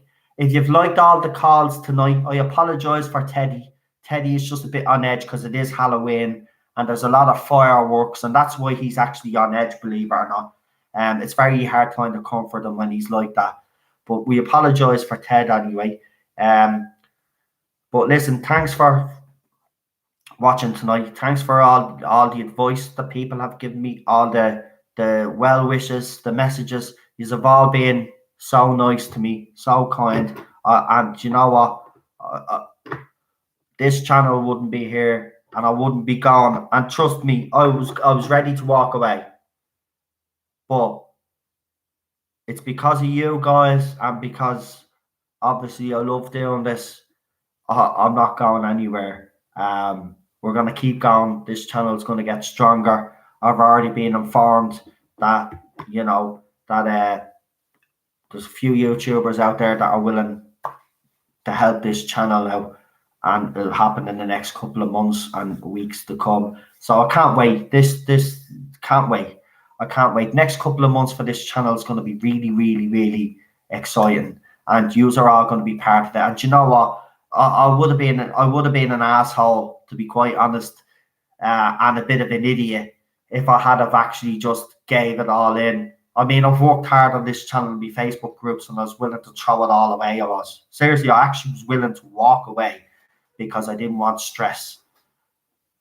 And you know what? I live off it, so I suppose, you know, I just needed a break, and that's what I'm going to be doing. Now, listen, the people that text me while I'm on my break, right? You can continue to text me. I'm not saying don't text me, right? The people that do, you know who I'm talking about. There's certain people in this live chat that talk to me, right? You can still talk to me. There's no bother there. But when I'm on a break, I'm on a break, which means when I'm on a break, I won't be doing, when I'm saying I'm off tomorrow, I won't be doing Doctor Who videos tomorrow unless something breaks. Do you get me? So on my days off, I'm going to try not to do videos, whereas I was still doing videos on my days off. That's going to be the only difference with the, you know. But if people need to talk to me over the weekend, what I'm trying to say is my chat is always open, right? It's not about letting anybody win, Michelle. It's about just not letting you guys down and doing the channel and keeping it going and keep doing what I'm doing. You know, the fact that I'm actually even thinking about it now here, and I actually would have punched myself in the face if I had actually did what I said I was going to do, because, you know, I built this up. I love this channel. You guys, you know, without you, obviously I wouldn't have a channel, but you guys make this channel as well. And, you know, I can't leave this. It'd be like letting you all down as well. And I can't do that. I'm not that type of person. So we're going to fight through. We're going to keep doing what we're doing. I know what hate is going to come my way no matter what I do. Right? And that's the mindset and the mentality that we all should have. This channel is always going to get hate, because there's going to be people out there that are always going to hate what I do. At the end of the day, all of us as a collective, you know, and some of you have came to me personally and said it to me for months, and I should have listened to you, right? So I'm saying sorry, I should have put my hand up and listened to you. But we all need to do that now. So as I said, Cheryl put rules up there, but I'll say it again. If you see anybody talking about me, you've got to go behind my back and attack those people, right? You come to me and you let me know what's being said, or you show me screenshots of what's being said to me. You have not to go after those people. And if I find out that there's anybody in this live chat, right, that has came after any Jody bots that are listening to me, if any people you see on my live chat or see that support my channel on Twitter, Facebook, or whatever, have came and harassed you, I say the same to you as well. Send me the screenshots and prove to me what these people are saying, because I will not tolerate, and I'm going to say it again, right? I will not tolerate anybody going on to anybody's YouTube channel to abuse them, right? I've said it from day one on this channel. You do not harass anybody on my behalf. You do not have my permission, and I do not condone that sort of behavior, right? So, with that, I'm going to finally go, because the wife says I don't say goodbye when I should say goodbye. And I did say goodbye 10 minutes ago and I kept going. So I'm going to say goodbye. So good night. God bless. Have a good weekend. And I'll talk to you all on Sunday. And yeah, that's it. So bye. And thanks for joining me.